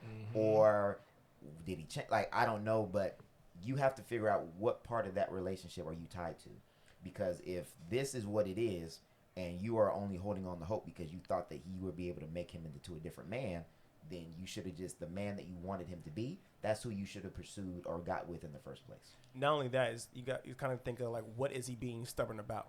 what are you trying to give Right. him advice about? Yeah. You know what I mean? Because if it's something that he's been doing for years and he knows what he's stuck in his ways that this works, you know what I mean? It's going to be difficult as hell to get somebody to try to change their mind about the Well, process. and it's of worked this operations. far, right? It's worked Right. this Well, long. not You for know, her. Well, Right, Right. not for her. Or But she that's wouldn't be right. asking These the are question. these are things that you have to take into consideration in the beginning. This is why the conversation to me when we talked about doing the work in the relationship. Yeah, you can do it, but it's tiresome and it's bothersome. You know what I'm saying? Because you have to be able to identify what you will and what you won't put up with early in the early stages. And when Yeah. those signs come up, then you don't want to invest your emotions in a situation where you're gonna feel like you're taking a loss later. Yeah. Well, so obviously, I would think that this was probably a good recommendation that they would go to counseling, right? Yeah, if she's willing and if he even knows that there's an issue. Right. So obviously, in that sense, because people are hearing this, a lot of people will probably say, because my first initial thought was, well, then you need to leave. But that shouldn't always be the first response. So is something in this relationship salvageable? Can we talk about it? Can we work towards an actual resolution? So Well, if salvageable somebody makes it sound like it's already broken. Maybe this is just a small problem. Well, for her to ask the question, and it sounded like that it was a big problem for her. I mean, obviously we don't know because she's not here, but And we don't know what he's doing. in situate, yeah, and that's true. And it's her perspective. You need both perspectives. Facts. For somebody that is in her situation or in his situation that may be in the same thing, where would they find good counseling? Because obviously I know you are local, and you are from the culture. Because I know a lot of black people want to have a black counselor or a black therapist, or just somebody that looks like us that we don't have to explain. So first, where can we find you? And then where are maybe some other resources that we can get some help in for people that might be in the same situation? So I am local. I'm here in Sacramento, reallifetherapy.com. You can go to Meet Your Clinician and click on Kyra Christian and you'll see my bio. I'm also, and a lot of my colleagues are on therapyforblackgirls.com. Oh, okay. But they're all full, so I'm not going to mislead anybody. It's really hard to get a African American clinician or Black affirming clinician in Sacramento. Right. You might have to be okay with going outside and doing telehealth and having someone from like Los Angeles or somewhere in California. That's how necessary it is. It's hard to Yeah, have. it's really and one thing I like about my colleague that we call people back. They're so swamped that they're not even able to call people back. Are you full as well? No, I'm not. Okay, so you're taking clients. I am taking clients, but I'm an AMFT. I'm not licensed, and so I do fee for pay. I'm not able to take insurance. So I know a lot of people like to use their copays or the company EAP, and I don't take that right now. Well, but if you're willing to do the work, I think investing in yourself and paying the money, I think important. it's worth it. That's the number one investment. I think it's worth Number it. one. So I think if you are looking for for therapy, and if you're looking for somebody that is from the culture that looks like you, and if you are in the area, please check out the website, and we will post that in the link. We'll post that in the show notes, so that way you guys can look at that. So we want to thank Kai Christian for dropping so many gems. I don't think I've ever hit the change button that many times in one episode, and we're only halfway through. So we want to thank her. I We want to give appreciate her you flowers guys. because for us to get to our better selves, we do need coaching, mentors, therapists, psychologists that will help bring us the best version of us. So let's give her a hand. Very, very good interview. Thank you guys. And you're sticking here for the rest of the episode, yes? I am, yeah. Okay, we're going to get it to you. Get down. All right. Can't get the stuff. Let the fun begin. Right, the fun has begun. Oh, yes. So since we're talking about love this episode, we decided to do one gotta go based on Black love movies. Okay. And one of these has to go. So we're gonna start with you because you're the guest. Okay. So one gotta go out of Love and Basketball, Love Jones, Poetic Justice, and The Wood. She gonna let go of the wood. I see it. You do. I see it. I It's the am. wood. It's the wood for her. Yeah. My heart dropped. I can't believe this. Ah, yeah, I can't. Because I believe can't do She- lucky like that. And then What more do The Wood. Oh, that hurt me. yeah, that would be my That's my choice. favorite one on the list. High key. Photo B want to go next? Or you still thinking? I'm gonna tell y'all this though. I want y'all to guess what 2 movies did I not see? You did He not didn't- see he that. didn't- wait, he Oh, I didn't- got this. He didn't see Love and He Basketball. didn't see Love Jones, I was about to say Love Jones. and he's not seen Poetic Justice because they're both from early '90s. What's y'all guesses? I'm gonna say you didn't see Love and Basketball. And I'm also gonna say that you didn't see Poetic Justice. I say Love Jones. You I didn't love say Jones and Poetic Justice. I'm gonna go with that's right. I ain't seen those 2. Love Jones, Poetic Justice. Hey, every time we do One Gotta Go, we reminded how young Photo B is. Photo B is. Can you play him some Tupac, please? But you know what? Even like that, I'm not gonna let Photo B off the hook. Because when Do the Right Thing came out, I was like, I don't know, 3 or 4. I went back and watched it because it was an important movie. I watched Do the Right Thing. He's like, I just said, I like, watched Love that shit. Jones and I watched that multiple times. Look. There's a few movies that I missed for the culture. There's some that I'm not gonna let go. Okay. I'm This nigga start getting a weak. Jamaican accent. gotta- There's a few things. There's a few things I miss for the culture. A couple things are not I gonna can't let go. them go. No, so no. Hey, I'm hey, I weak. can't. I give him that. I give him that. What you Alright. letting go? We didn't figure out what he was letting go first. Oh He- yeah, I'm sorry. He ain't seen all the movies. Yeah, so we let go. Your blood cut, butty boy. You're no good for a team. I'm assuming one of those 2 since you haven't watched it. Okay, Both. out of Love and Basketball in the Wood, what you giving up? Oh, love basketball. Okay. I am going to also go with Love and Basketball. So it's Staff Watch. You know what? Because as I became older, I realized how trash it was. Love and Basketball is trash. Not the Yeah. movie, but I mean The the love concept. story. The movie was good, The movie's good, but the love story's trash. he was trash. He was trash. And so I gotta let that one go, He unfortunately. was a gangster. He was like, if you win, we can be in this relationship. But he said he just wanted to see her work for it. And- He ran it back. Hey, I would just say, you know what I'm saying? If you're willing to work for it. But she didn't You even gotta- do nothing wrong for him to even be penalizing her in the first place. Yeah. Now that No. what did she really She do? didn't put her arm down. She wouldn't put her arm down. That's what she did wrong. She crying. Everybody get on the line. I'm weak. Nah, but I would get rid of Love and Basketball as well. Okay. So general consensus. Yeah. General. Well, Outside of the Wood. the Wood. I'm hopeless romantic. One of these things are not The like what? the other.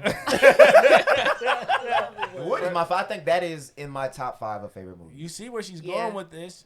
Hot yoga with balls in the wood. Just a thing. All right. So now that we got that under Oh, our- yes. we are gonna get into the internet wins again. I was about to say I ain't gonna get no sound effect. And then wins again. Let's go. So With we're his gonna DJ start voice. out with Bonded for Life Girl. Oh, man. Just so you guys know, I'm not gonna call her Gorilla Glue Girl because she Yeah. has a name. Her name is Tessica her Brown. name is Jessica Brown. Gorilla Glue Girl. And no, it ain't. Jessica Brown. Okay. She made a mistake, and Right. she said she was in the process of doing her hair, and she did not have, what's that spray called?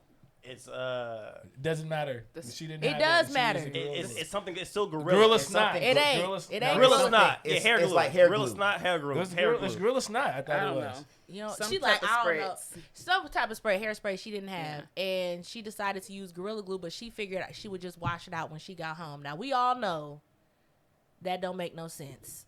Gorilla Glue. That don't sound like something you could wash out when you get home. I don't know So, why you- Hey, but she admitted that she made a mistake. I don't know why you're giving her grace. her for hair it. was like that for a month. Because Well- black people deserve grace. And Not- Gorilla, not and, for that, bro. and Gorilla Glue is water activated, right? Yes, Yeah, it yeah. is. If you read the instructions, when you put water in it, it turns It into gets foam. harder. Yeah. So her washing it out it made it worse. But what ended up happening was she came to the internet for suggestions of how to get it out. If anybody knew a way that she could get it out, and she ended up going viral Via TikTok. via TikTok. She ended up going viral, and I think she ended up having to go to the hospital. They prescribed her acetone and sterile water, but it was burning her head, so she wasn't able to use that. And then I believe a plastic surgeon reached out to her. Dr. Michael Obang. Yes. Thank you. Thank you. Shout out to him. He And offered it for Yeah, He did it Right. for free. He did did the it- surgery Shout out for for free. protecting. 12.5K Yes. for free. Did it for free. So now she has gotten her hair back. Is that a juice box? I feel like I thought it was. I was like, I feel like people really drug her. And I understand she made a mistake. We all know, come on, that was stupid. Mm-hmm. But it started getting pretty intense, in my opinion. I feel bad for her. Thank you. And then people would say, I don't feel bad for her. I don't. I feel bad for her. 'Cause I know how important hair is to women. Listen Exactly. to me, Focus, bro. If your hair was that important, you wouldn't have put Gorilla Glue in it. Because you've never heard of such a thing in your life. Didn't we just talk But the about, fact didn't that we she just- wanted her edges laid that bad says a lot They off go the to rib. the store. Yeah. Didn't we just talk about giving grace? I'm giving grace. No. I am Sound giving like- grace. Hey, y'all think I should do it on my beard to keep it nice and laid out? Facts. Facts. Brush it down. But let she it said out. she said that her son had her car and she was in a rush and she just figured she'd wash it out. No. How old is she? 40, bro. She's 40. I thought she was in her 20s. No, bro, she's 40. See, y'all Give her want, grace. y'all want me to give want me to Nah. give somebody grace for Ain't no age limit on grace. Nah, You're you too but there's old you're to too not old know to that not Gorilla Glue Come on, spray bro. is not Gorilla Snot Glue in your hair. Bro, come on, bro. So You too old. my opinion is that people are at different capacities in life. She made a mistake. How long are we going to drag her for this? And I'm glad that she's making money off of it. Because For another people are week. going to talk. Because wait, this is the thing. People was making money off of her situation. Facts. Yeah. Hey, but listen. And so was listen, Gorilla Glue. Listen. So why you mad at her for making money Nobody's off a mad at her situation that for happened to her? money. No, I'm talking Nobody about mad. the internet. The internet. So people Yeah. were saying that she's a Yeah. clout chaser and all of these. First of all, What are you I supposed to highly do with doubt the she clout? put some glue in her hair to go viral on TikTok. No, the clout chaser is the guy that put the on his Gorilla Glue on lip. his The lip. solo Yeah. cup on his lip. And the clout chaser is the lawyer that was trying to fake like she was suing Gorilla Glue. The dude that was doing all the different tweets and going viral. Oh, yeah. Yeah. That wasn't even true. Bro, I'm gonna tell you what. So people been capitalizing I'ma off of tell her you- misfortune. I'm gonna tell you, Might as well capitalize She herself. capitalized herself. Get all your coins, queen. And she did drop merch. It's Good. called Bonded for Life. I'm glad she dropped. And I hope she will be in a Gorilla Glue commercial coming up soon because she gave You them know a what the whole Gorilla bunch of free Crew is gonna pub. be? Man. The Gorilla commercial is gonna be like her with the Gorilla Glue getting ready to do this, and the Gorilla's gonna grab it and be like, no, We want our coins if y'all use that commercial like that. no. She's gonna be in the mirror like he's gonna grab her arm and be like, It sticks anything. no. Get your coins, man. I feel Get like your it coins. started out with I her still don't trying to feel get help, and then people were mad that she went viral. But I'm like, she went viral because people is nosy. Because I showed it, follow her, and put the notifications on because I wanted to see what was gonna happen. Yeah. I did not. Yeah. It ain't her fault for being viral. It's everybody else's. It's her fault for reading the back of the goddamn Gorilla Glue and saying, I doubt she my read it. hair is wood and plastic and fiber. I don't think she read it. I don't think she read it either. Exactly. I honestly think she got confused and thought it was like that gorilla snot stuff. Yeah. It was like, it's I looks the can- same. She said like- that. She And said I'll that. just wash it out when I get home. If you thought you was Yeah. gonna wash out Gorilla Glue, you was sadly Bro, mistaken. Gorilla obviously. Snot comes out like this, okay? I can't, bro. It's unacceptable because I don't even. Oh, that's I'm a the professional original. Okay, but contractor. think about and this I don't though. do anything But think without about reading this the though. instructions first. But think about this though. The original spray, I just remember what the original spray is was. Gorilla The Snot. original It spray, does have a no, the Gorilla. original spray that she ran out of is called "Got to Be Glued." Yeah, that's what I'm saying. It was. So- it's called hair glue. It's called "Got to Be Glued" Yeah. hairspray. I don't care what you guys are saying. That's fine. So I'm saying, I I don't mean, care what you're saying. I don't care what you're saying. You're 40 years old. It's no, Gorilla but Glue. you're looking at it from your view. I'm looking at You it. would read the instructions. You are an engineer. You go follow procedures every single day. Bro, she's 40 years old. Bro, 40 years of life you experience are- will tell you we in just everyday said life. we have to give grace Hey, to other what people. is the first skill they teach you in school? It's not science. It's not chemistry. It's reading. It's reading and comprehension. Bro, she's had 40 years of practice. Do you read?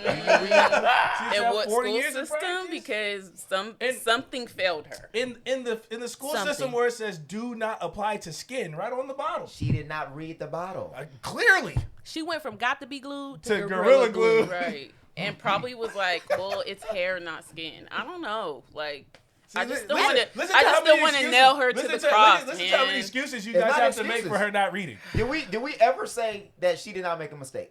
She said You she guys made a are mistake. making made a mistake. excuses for that kind no, of mistake. what There's no we're excuse. saying is that we can see where the mistake may I'll have be been the made. bad guy, and you're 40 years old, And you have children that are now going to put Gorilla Glue in their hair because that's the example. But that what you does said. age got to do with what she did? Age, experience, bro? You're 40. You know you need to read. But there's 50-year-olds that are hey, immature. did you right? just say that Gorilla Glue was water activated?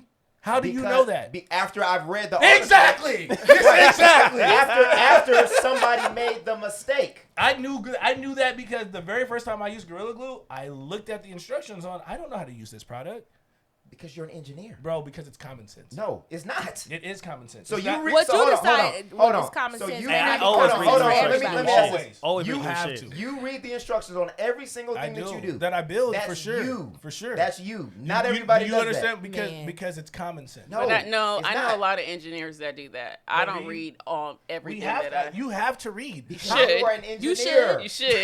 You know what common sense tells you? I should probably read Usually, this. but no, usually people reach for the instructions when they can know, like they've already started, and then they You need- ever Yes. start? You They ever get start stuck. trying to build something from IKEA before you read the instructions? Yes. Yeah. Why? Because we See if you got it. Why? Sometimes it's Just self-explanatory. Yes. Exactly. So it's putting glue made by a gorilla in your hair. I Self-explanatory. mean, I start sometimes I mean, and be be like, different. you get That's confused different. Like, and what's you the like, next okay, step? look at the directions. Once Hey, you are, And you can always go back with the Hey, instructions. with IKEA she shit. didn't grab glue stick. She didn't grab Elmer's. She grabbed gorilla. I'm done with y'all, bro. Because of the name of the was a product. spray. We just said that. yeah. But hey, her hair was laid though. I'm not gonna lie. Laid I'm not gonna for lie. life. She fashioned the shit out of that hair though. It looked good. The Well, baby hairs and and- everything. and The baby- look and you know what? Gorilla Glue goes so fast that she had to do that quick, bro. That thing gets hard quick. See, but I think this is the other thing too that we got to understand. This is why we give grace. Sometimes your mistake may be the setup for something that may become bigger. Okay, preacher. So Yeah. what I'm just saying Someone about is, to make some better is hair glue. She's dropping merch. She had a GoFundMe that was like $20K. If she drops an edge control, I'm buying it. yeah. If she if she drop an edge control, I'm gonna buy Bonded for life hair I- control. We always want to. Gorilla Glue is gonna sue her if she drops the edge control.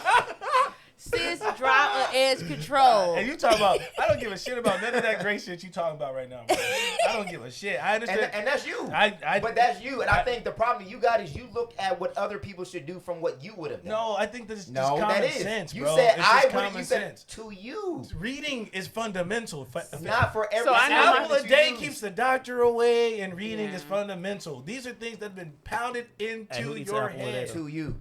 To all of us. No, Everybody knows no, reading is fundamental. No, You can't speak for everybody. Bro, you can't even get a job without reading the job application. Bro, you're talking about a job application and you're talking about applying a product to your head. It's all applying. It's not. It's all No. you use the word applying. No. Okay. That was My the word. first mind, I was like, what the hell? But then you have to look at the layers. You have to look at the context. Like, she didn't know no better. Now she knows. Some people got to touch the fire to know it's hot. You're We 40 just- years old. You're not hold going on, to hold put on. glue in your Kids. hair. We Lived just had a whole- She experience. wouldn't let her kids put Elmer's in their hair or glue stick or hot So hot glue. how can you have sympathy for somebody? Because we just I had a do have conversation- sympathy, Hold on, but no, I'm no, not- no. I just No, feel like you it's don't. stupid. You don't. I feel like no, it's stupid. That's not sympathy. No, it is No, sympathy. it's not. I can be sympathetic for How you. I can can you- feel bad for you and How still feel can like you're we- stupid at the same how can time. we- no, you can't. Yes, How you we- can. How can we have a conversation that we just said? We just had a whole conversation about genealogy, generational curses. Oh, God. So you're relationship- blaming it No, on her no, parents? You're not. Let me finish. You say, "Oh, I can see where somebody might get addicted to drugs. I can see where somebody could do this. I can see where somebody could do that." We were in school. They did not teach us do not do drugs, but people were still doing sure had to drugs. go through the DARE Let me ask program. you a Show real did. question. What the fuck does that have to Burning. do with Gorilla Glue? You just said that we learned that reading is fundamental. Yes, We also learned that bro, doing- but you read No. every day. You don't deal with relationship issues every day. People don't put in the work. Do You read not every learn? single So day. is an addict. So an addict is stupid. An addict knows better, but they find a way to self-medicate, and so that's a sickness. Gorilla Glue in the hair is not a Is sickness. it a sickness before they do it? No, it's a sickness So afterwards. they made a decision to take it, though, right? right, of course. So then they made a conscious decision to do it. Right. That's With why. knowing But the that's why there's consequences. people. But it's But still a that's mistake. But that's So why. did But, she. but that's why there's people that hate addicts. So you. So in your. So how can you say? that Because you I can see- choose that Gorilla Glue is stupider than being on drugs, and It- that's really? the choice that I made. Wow. Because Okay. Because Gorilla Glue is exactly what it says on the bottle. Gorilla Glue is temporary. Obviously. Obviously, it's not. Okay. Well, she got her hair back, so Shout out It's to the temporary. doc. I'm happy for sis. Okay. I'm happy for it too. With And your bro dumb ass. saved her edges. I was Bro, like, he do was- that. bro, Right. A black saved man. her you know how he said. And they finna figure it out how to mix those two so that way hair's gonna be laid for a minute and then get that, Oh, that my solution God. and get it all back out, right? get her coins, queen. Get your coins, queen. I'm Hey, weak. She's gonna be like she. Man, you I know really what? want her to drop her own line of She shit. is. Oh, I she needs really to drop do. hers called not Gorilla Glue. I need her That'd to be drop her hard. shit. Yeah, she would No, definitely- they gotta she would She will definitely get sued. sued. her and the doctor gotta go in business together. Yes. He's Have got- the same type of solution for the Gorilla Glue, but still have the like the get out, The exit plan. To bring your exit. shit back. right? You can have your hair Hey, laid as and- long and- as The you labyrinth? want, and then take it back out with this. The But- labyrinth. but- so you but- gotta have solution in, solution out. Yes. But shout out to you y'all Bruh. better wash it out. Go patent it right now, fam. That Shout part. shout out to Bruh because his business is gonna go through the roof Yeah. from here on out. Especially if you put Gorilla Glue in your All hair. right, well, speaking of come ups, No. speaking of come ups, it is rumored that Apryl Jones is dating Dr. Dre. Ain't no damn rumor. How is it not a rumor? Do we, like I said, it was a joke. I'm about to say, because if we ain't got no concrete evidence, it's a rumor. But my thing with Apryl dating Dr. Dre is, people are saying, why are we dragging her but not dragging Lori Lori. Harvey? Mhm.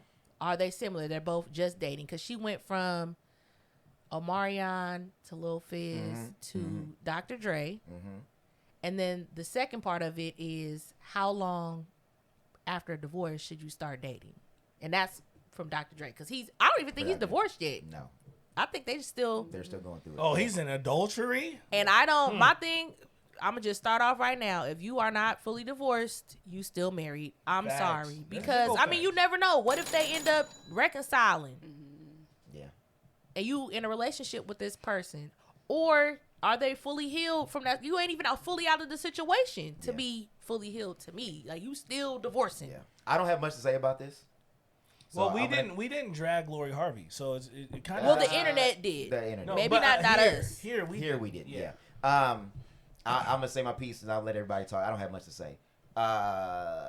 For Apryl Jones, I think this is just backlash that has accumulated from what she Omarion did and to Fizz. Omarion. Mhm. They're looking for reasons to They're to hitting get her on with the Aisha Curry right now. because Omarion came out gracefully and he leveled up and he was like, hey, I'm not really tripping off it, blah blah blah blah blah. So I think everybody made Apryl Jones not the victim, the bad guy in that situation. This is just carrying over from that. My only beef with her they're was she looking for broke up smoke. They're B2K looking for- again. Yeah, I'm like, and- girl, we done got a reunion tour, and they was going on a second one, and Yeah. you done messed it up. So that's all I got to say. Do whatever you want to do. If you find love, you find love. That's fine. Do whatever Apryl Jones want to do. I don't think people liked how she moved, but at the end of the day, it's Apryl and if Dre loves it. If Dre likes it, I love it. And what about your spiritual values of adultery, fam? If Dre likes it, I love it. That's my conviction, right? Okay. My conviction. I wouldn't do it. That's my conviction. The second part It's of the not question, worth it, bro. which is what I was going to get to, Trust which me, was I how did it. wait, It wasn't worth it. how long should you wait? I don't think you can put a time frame on it, but I think you should definitely be not even just even a divorce, just in relationships. You should be divorced. healed from. He loves putting words in my mouth, doesn't he? I'll be healed before you move on to the relationship. Obviously, the relationship has to be done. You should definitely be I mean, you divorced. should already be I didn't divorced. say not be No, divorced. I was agreeing with you. You Okay, should definitely okay. be divorced. Be all the way divorced. Please. Yeah. Haven't And then, finalized yet. however long. Bro, I you brought, feel- I, me and my ex were split up for like 2 years. I brought a chick to my mom's house. She was like, "Don't bring her over here." Mhm. You know, me and my mom. So, nigga, I feel it. I feel it. I think you should be all the way divorced, and you should, however long it takes for you to heal. That's your cross to bear. That's your journey. Yeah, But I definitely feel like you should be all the way divorced. all the way divorced. Because we don't. I think we all agree here. Yeah, we right? don't know how long Dre and his ex been going through it. They might already be over. They could have right? been separated. We Yeah, don't I They've know. been separate for like 3-4 years. Well, and I think the rumor was they, how people find receipts is that Apryl Jones and Dre have been dating since November of last year, supposedly, allegedly. That's what they think. It's not even that long. And then I think we also got, because this conversation comes up a lot where people say, "Oh, we're separated," or she's my estranged wife, and then they think that they can, then they date along in that period, even though it's not considerably finalized, right? I think we saw that with Jada Pinkett and Will Smith, where they were estranged or whatever, and then the entanglement thing came up. So yeah, I think we all agree with Rajeo, agree with Steph. Well, I have something. Yeah, go ahead. Here we Because go. I feel like they both got dragged. I feel like Lori Harvey got dragged at the beginning. April's gonna forever get dragged. Like, cancel culture will drag everyone and then turn around and be like, oh my God, Lori's dating what's his face? Like, she's great now. Her trial and error, she's got victory. You know. Yeah, that's true. Like, I feel like they both received a lot of backlash as black women. The right word. Right, as black women. Like, because had that been a Kardashian, everybody would have been like, great job. Like, you leveled up. You leveled up. I mean, because that's what I said about Taylor Swift, Ariana Grande. Like, they have dated multiple people. Yeah. I mean, Ariana Grande had a whole song called "Thank You Next," listing all of her ex, and you know what I'm saying. And nobody cares. She had Big Sean, Miller, Mac Miller, a what's whole his bunch name? of people. What's the comedian's name? That whole song, "Thank You Next," she was. Well, no, I'm not saying that. I'm saying I agree. I think black women do get treated a lot more harshly in the media. We do. Right. But the Kardashians got dragged a lot from us because of But that's from the Ray J. Well, I'm only listening to us. I'm not listening to white they people. got that. I've voodoo always, over that honestly, curse. no You matter see the how I feel Kardashian, about, your life is over. no matter how I've ever felt about the Ray just started. Kardashians, I've always stood on the fact of how many people do y'all really know that Kim Kardashian dated? And you know what I'm saying? Like, yeah, she had that sex tape that was released, but she was in a relationship with him at the time. Well, So that's why to me, it's always been crazy how people like she's a hoe, and I'm like, okay, I can name way more people that you dated than she has, and these people she was in relationships with. So, But I think what it was is the she point doing that that's it was wrong? black athletes and people that were in those spaces. So I think that's what the issue was. And I'm not saying that you're wrong. I think I agree. But with how you. does that make you a hoe? Well, I think Because of the type of people that you date. Right, but I think that I'm saying I'm connecting that with the same gripe that people have with Apryl Jones or with like a Laura Harvey, is that they are in relationships, but because they see them with multiple people and then their public eye, then they get labeled the hoe. Because Kim, she was with Miles Austin, she was with Chris Humphries, all athletes. So they're like, oh, you're just trying to get a come up. When she already. I mean, that could be true, but again, at the end of the day, I feel like women cannot date publicly. Like, we have to keep it a secret, because if it don't work out, we can't date nobody else. But we already agreed on Because that. they're going to call you a hoe. If you date somebody else, Call you then a hoe. We already agree, yeah. We I on agree. And there was just the article about Halle Berry with them saying that she can't keep a man. And she said, Her who said I response wanted to to keep them? Right. Who said I wanted to keep Who those? said I want to keep them? I was just having fun. We said normalize the right to change your mind. Yep. If it's not working for you, We literally just Leave. sat here and was like, if you got to figure out the signs early. leave. Yeah, and I agree with Holly. I think if you don't like it, you got to leave. But I think what we were saying earlier, you also got to take some accountability. Can't say that all the relationships you did not want to work out. You wanted them to work She out. might just wanted the D Nah, thing. she was married. She wanted it to work out. Yeah, that's true. Okay, fine. I'll give you that. Wasn't I that? have but no wasn't- arguments with marriage. Wasn't she replying to what Lisa Ray had said though? Yeah. What did Lisa say? Like, she heard through the grapevine grapevine. from some male actor that her was trash. Why is Lisa so messy? Because she ain't got nothing else to do, I've fam. noticed Maybe that. a little She's hella messy. unhappy. Yeah. Yeah, her episode on the Fix My Life was pretty telling. You know what we need? We need to intercede and fast and pray for Lisa. She needs some healing. She needs some help. Do the Daniels fast? We need to have will. Kai, have her call Kai. Yeah. Yeah, some we'll shit. fast. Right. We'll fast. And she got money, so we'll She fast. got some stuff to work out, clearly. Hopefully she still got some Yo, of that you ever- African queen money, because wasn't she married to like an African prince or something at one point in time? Turks and Caicos. Oh, okay, there you go. Yeah. But yeah, all She right. couldn't keep that one, not even for the money. He wasn't having it. Nope.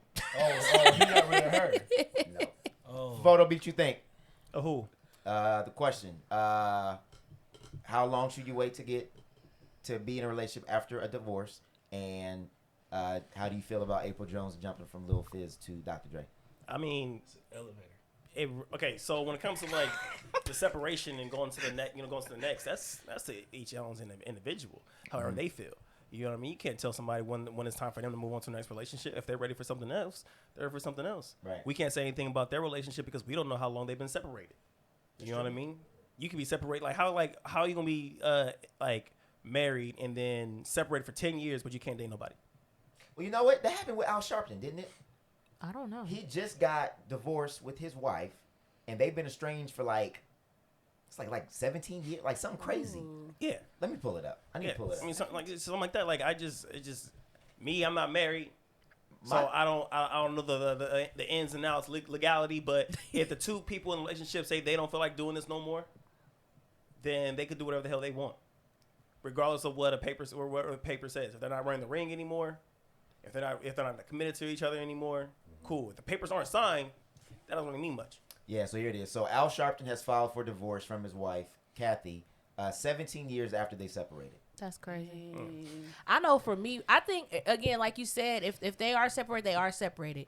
Like I said on the Will Smith Jada episode, for me personally, I've never been in the business of dating somebody that was not fully disconnected from their last situation. If you're not fully legally divorced from me, that's not disconnected enough for me. You know what I mean? But that's just me. And I mean, some people, you know, they date people that are like, you know, we separated, but legally I'm still married.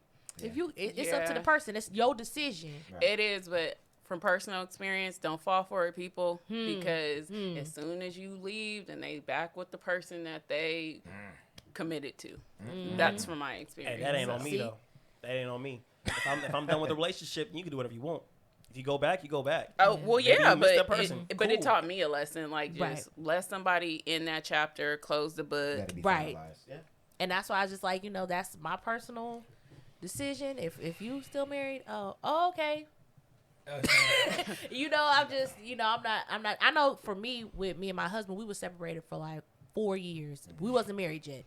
But you couldn't tell me, I'm like, I would never get back with him ever. And 4 years later, it was back together. So I'm sure the people that I dated in between there was like, Yeah. yeah. That's big facts. That's big facts. That's big facts. Yeah, Yeah. I can speak That's, on that. that's the 'cause- look that you get when they're like, I thought you wasn't going back. Yeah. and I think from a man, like, well, because I think women do too, but I can only speak from my perspective. Me and Candace were actually separated. And during that time, you don't think, and I think the reason why, can't speak for them, I can only speak for me. When I was separated, it was like, okay, so what are we doing? Okay, it's not working out. I'm going to get a divorce, So when you keep hearing the person say, divorce, then you're thinking, done. So you're like, okay, so you kind of try to do it, and then you're like, you know what, let me kind of get out here. And I think we somewhat had this conversation before. When you are not all the way healed, then you do try to find ways to soothe yourself. Yeah. And when you at that point, I was at a low confident point, so I was like, I need to see if I still got it. So then you do go try to date other people, because then when they validate that you do have value, then it kind of boosts your self-confidence up, right?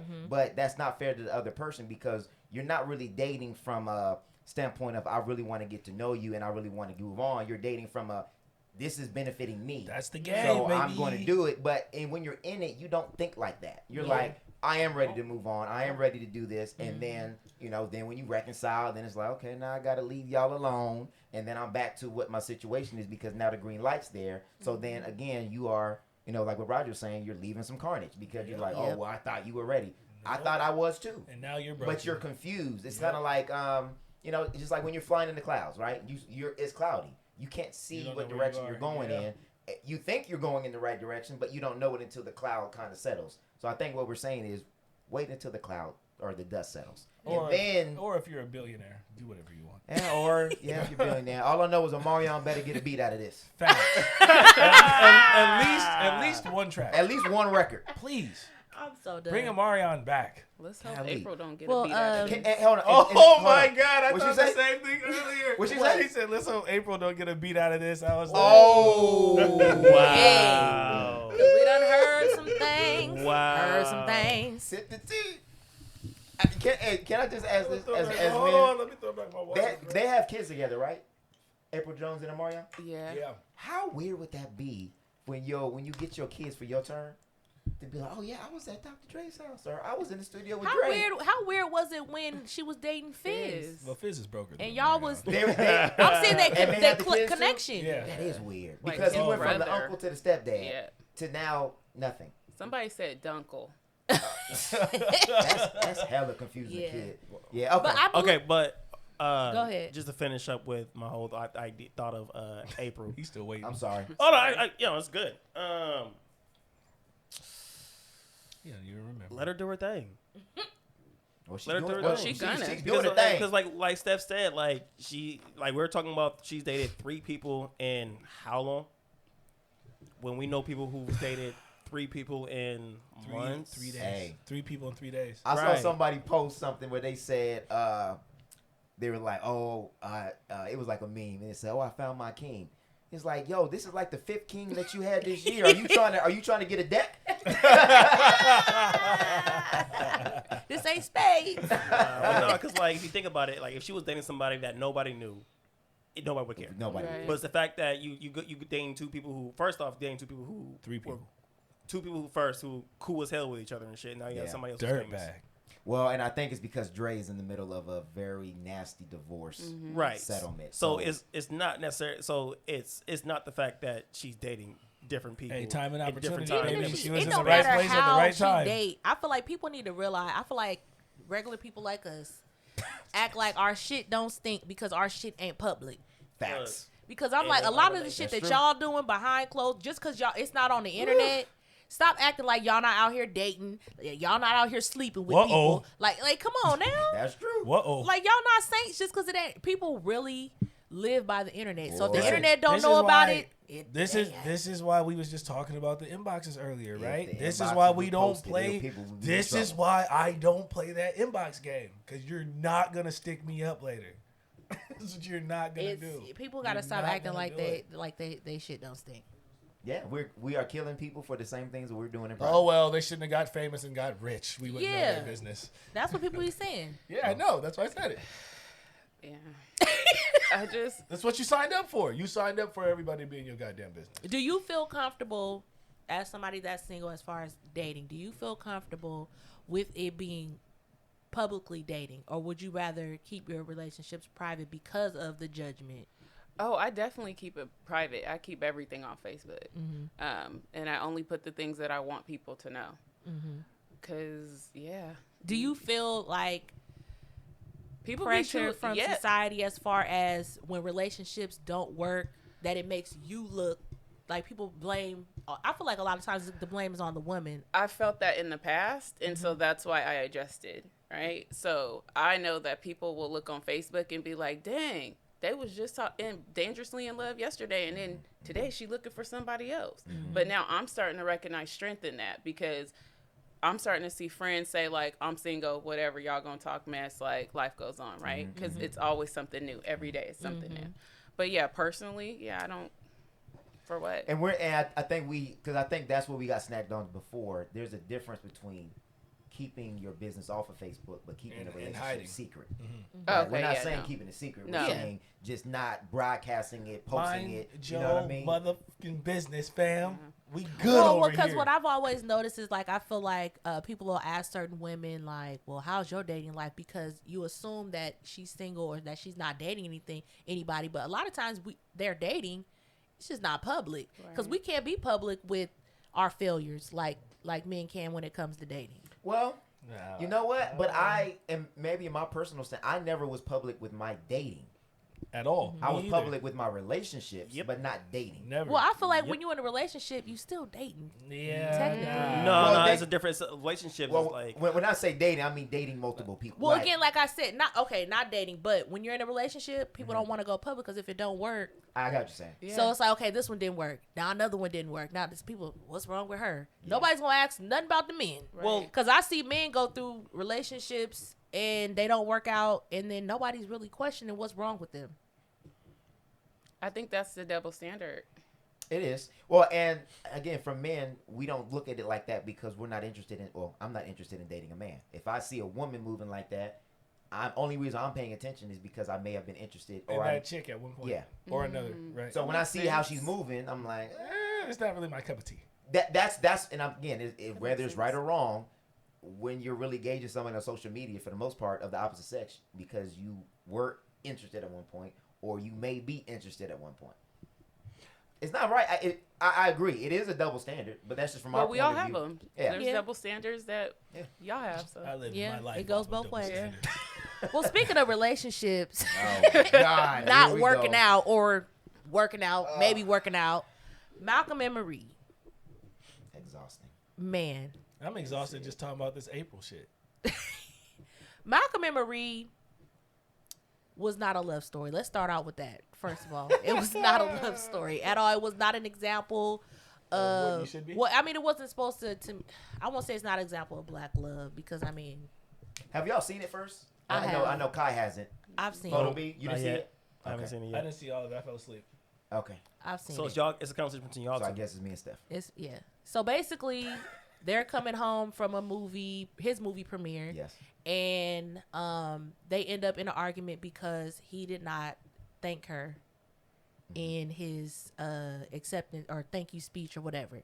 That's how the argument starts, and then it just continues to compound and go further and deeper onto All the it past starts with this, stuff, but then it all the just past keeps stuff. on Yeah. Building and building. and another thing and another thing. Like that's literally what it seemed like happened. But to me, what I took from it was a lot of codependency and a lot of her identity was within the relationship. But I feel like it was because she felt indebted to him because he was with her at her lowest point of being on drugs and helped her get her life back together. So I feel like she invested a lot into him because she felt indebted to him, but then a lot of her identity became became him. So when he didn't thank her, it was like he just dismissed her whole existence basically in a lot of ways. Yes. And the important part of why the argument was so heated was because the movie that he made was based off of a girl that was addicted. Yeah. That Basically got- it was that her got- that he got told her clean. life story. And she was an addict, and when he met her, he helped her get clean. So she felt like that He took her life story. he took her life story Mm-hmm. and then made it into a movie. Later on in the argument, she also says, I guess, that the role was supposed to be hers. And that she actually auditioned for the role and she did not get it. So she was resentful that he stole it from her point of view, took her story, and then also did not cast her for the role that came from her life experience. So it was basically a very we've all been in those conversations. Yep. Where argument starts here and it ends up way over there because you don't communicate your grievances until you get mad. So it was very verbally abusive. Malcolm's character was very verbally abusive. And yeah, it was very triggering if you have not watched the movie yet, and if you have been in an abusive relationship, either emotionally, physically, or verbally. I'm just trigger warning. It is very triggering. But I think, 'cause I'm assuming that we're going to talk about what we took away from it. The one thing that I took away from the movie, because a lot of people were just like, oh, it's just a toxic relationship. I was like, yeah, I see that. But I also took away that we often take our partners for granted. And at the end of the movie, she basically reiterates that you should have thanked me for, sharing my life with you, for me loving you, for me helping you, for me, being there for you when you needed me. And, she was like, it wasn't really about the thank you of thanking him with the movie. It's just thanking me for just me being there and supporting you. And you can easily see that he definitely took her for granted. But you can also see that she also, like I said earlier, she expected him to carve out spaces for her and kind of fit her in and kind of make her feel comfortable. So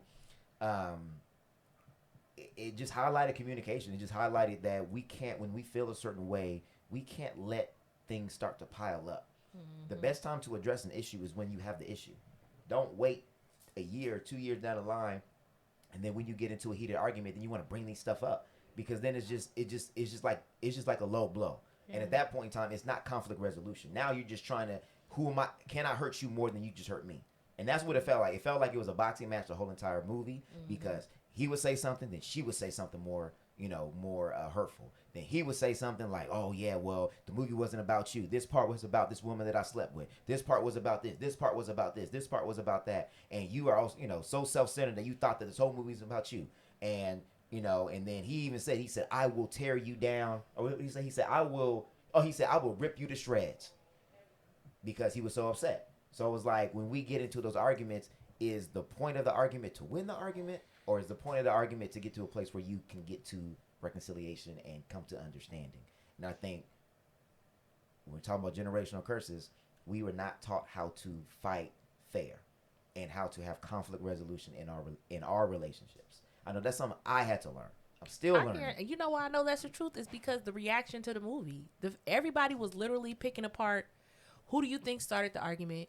Who do you think won the argument? And I'm like, the fact that that's what y'all focusing on literally was the point of the movie. Yeah. Like you guys are focusing on winning the argument and not the root cause of the argument and the root cause of what they're actually saying. Like, strip down what they're trying to say. And I could feel both sides of their arguments. But again, it's about delivery. And I think one thing that I took away from the movie was just, I feel like that argument was resentment coming to a head. Yes.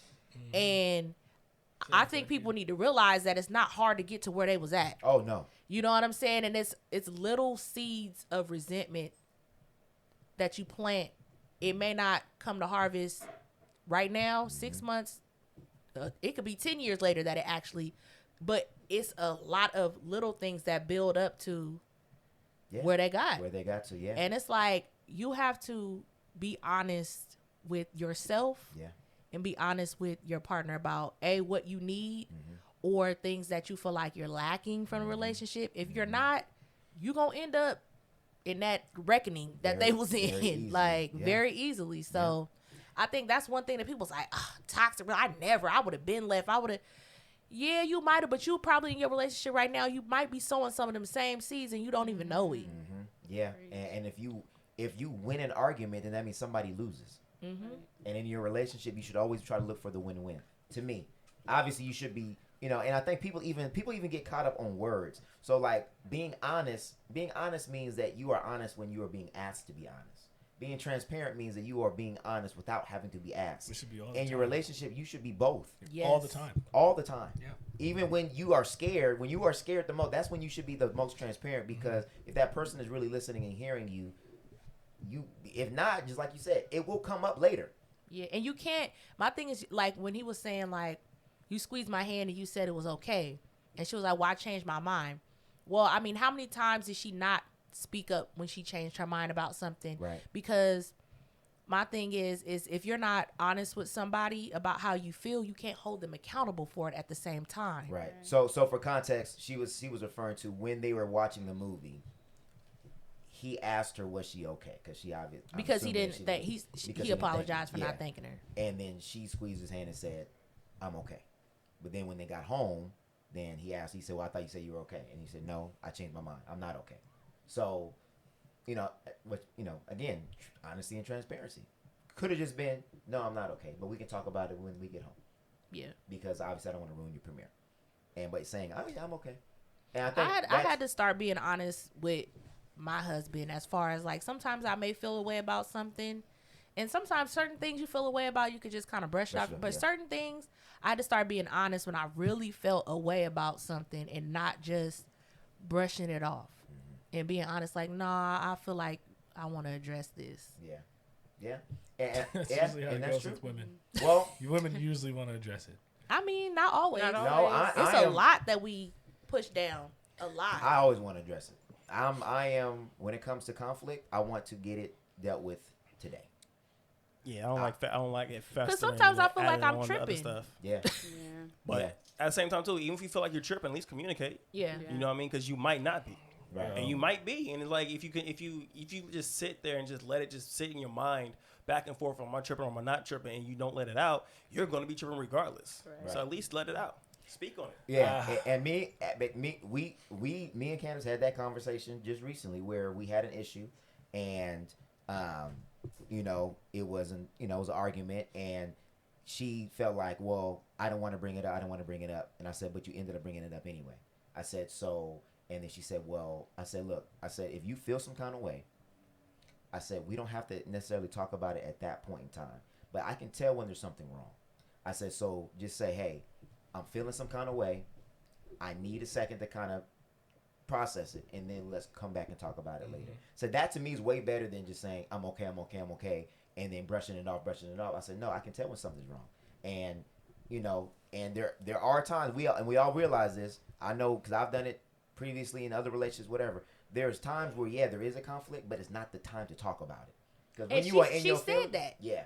She said that. She said it's not the time. It was late. He was drinking. She said nothing positive is gonna come from a conversation tonight. Yes, and I think he still pushed the line. And I think that is a very once you get some people started, bro, you got to ride the whole way. Right. And I'm sure that you deal with this a lot in your sessions as far as conflict resolution. And I think we have to figure out healthy ways to resolve conflict. I'm one of those people that are just like, yo, let me hit you back, because then I want to think about it.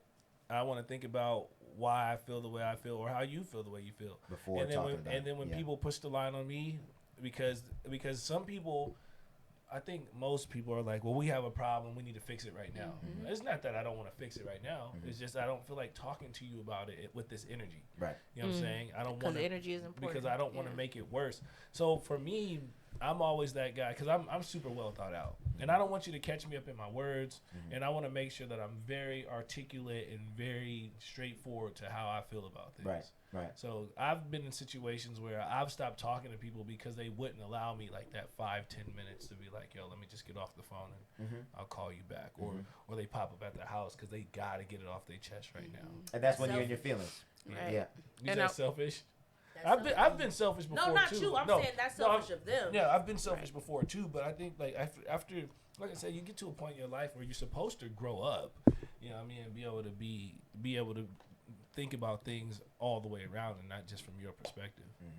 And I was gonna say the same thing to piggyback. People don't listen to other people's words.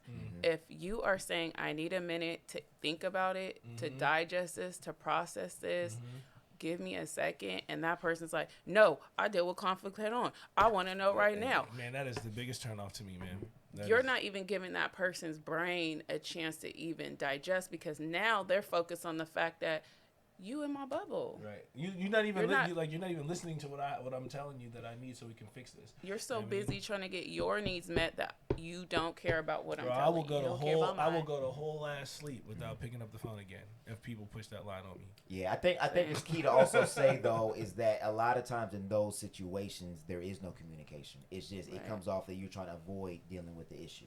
Instead of saying, hey, I hear you, I acknowledge how you feel. Can we talk about this at a different time when I've digested it and figured out what I actually need to say? That's totally different than I don't want to talk about it right now.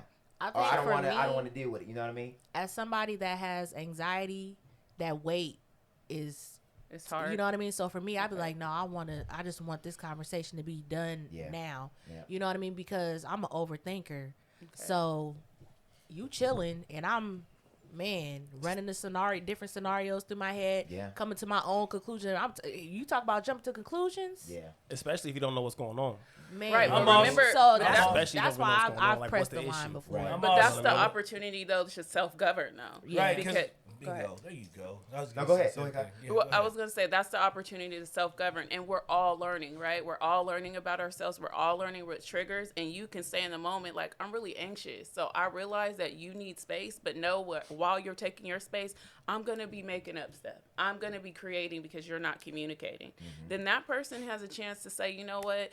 Let me go here. Let me shorten up that time for this person. That's speaking someone's love language. Right. Not letting them wait 3-4 days and they didn't roll to your mama house, roll to your sister's house. Or silent treatment. Get no response from me. You start showing up at people's house. We might as well be done. No, you gotta be really considerate about the people that you're with. I'm not mature enough for that, bro. I'm not mature enough to let you pull up at my mom's house, call my house. I'm not. I can't. I don't have that kind of energy for it. No, but still, you gotta make sure you got the ability to recognize that your partner has anxiety. Right. Because having even if they don't have anxiety, that still causes anxiety. If it says we need to talk, but I'm gonna wait until you're actually. Even if they say we need to talk, but I'm gonna wait until you're good. Right. Even then, there's like, I'm still thinking about, no, talk to me right now. Yeah. I'm ready. What's up? Because I don't want to wait. I'm Yeah, the when people talk. be like, we need to talk, I'm gonna call you later. Nah, bro. I will hate that. free up what I got hate going that. on. No, I hate You that. done stressed. Bro, You I'm done ruined my whole day. Nah, I'm Facts. See, because I don't feel anxious like that ever. I'm hella cool. I just want to get it over with. Don't have me dragging out the whole day trying to figure out what you gonna say to me. Right. Just look. If you texting me, I need to talk to you. Just text me what you need. What you when need I'm to ready. say, nigga? Goddamn. Or hit me when you ready, bro, because that you done ruined my whole day. Yeah, that or I don't like when we're in conflict and then you say like, I've been in a relationship where it'd be like, okay, can we talk about this later? Cool. But then act like everything's okay. No, everything's still not okay. We just got into a heated argument, and now you want to go around. Oh, so what you want to eat? Look, I'm cool. Like, give me if you need a space, then give me my space because I feel some kind of way, and I can't just turn off feeling some kind of way. I keep trying to, and I acting try like to we're tell okay people that with all that. the time, No, bro. I feel some kind of way. That's hard for me. We literally just had a blowout, right? Mm-hmm. I'm not hungry. Oh, don't get my husband started. He no- probably listening. And I don't want. Because he always says, "Give me the room.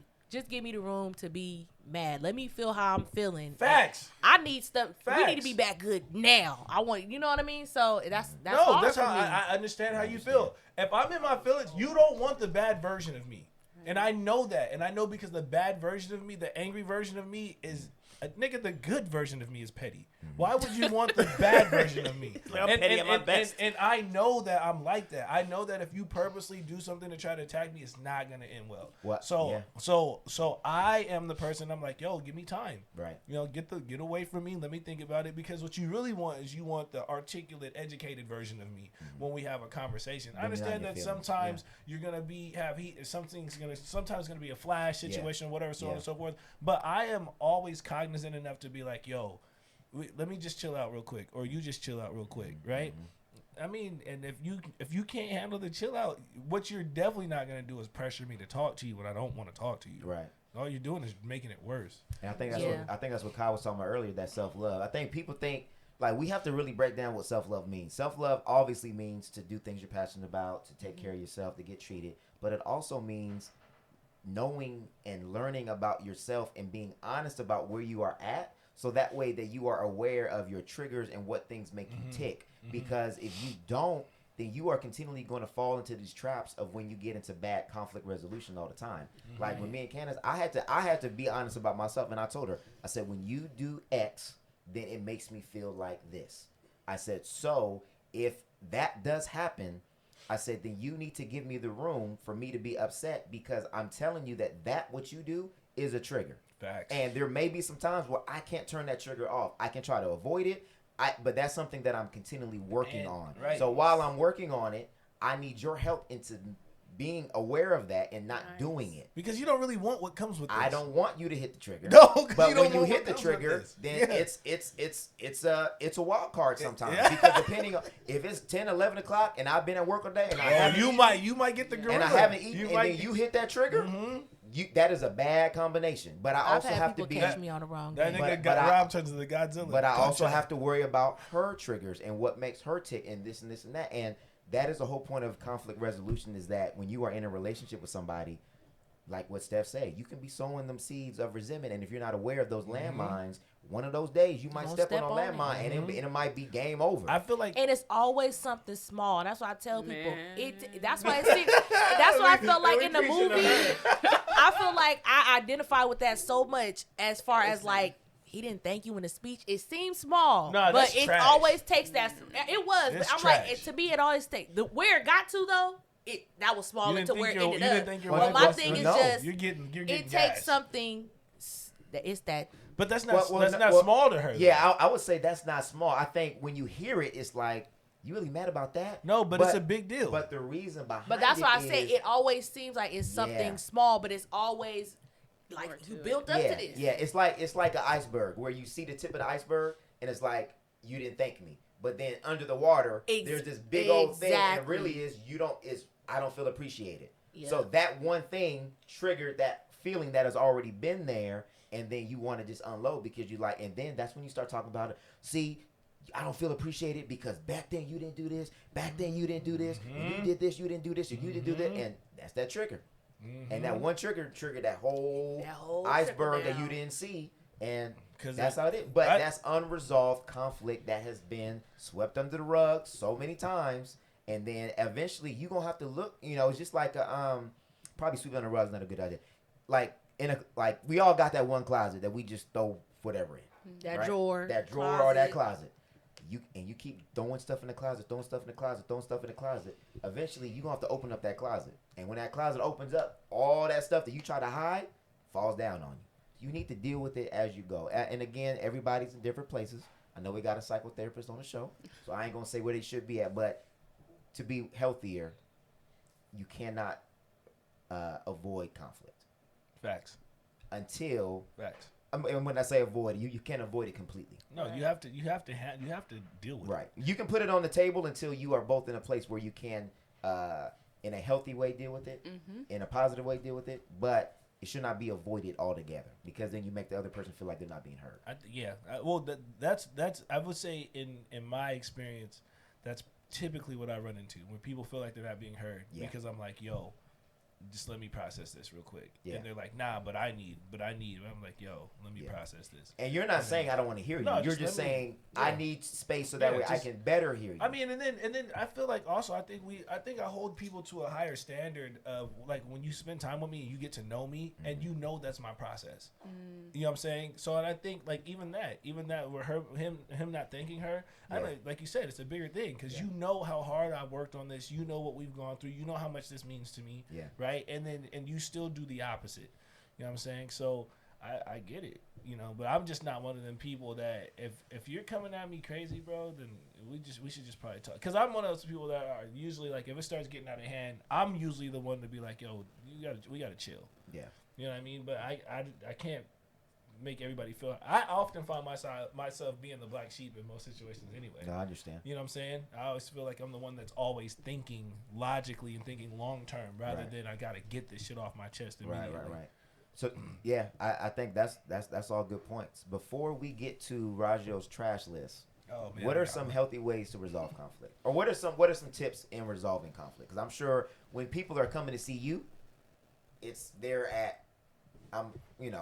they've been in conflict for a while because now they're seeking outside help.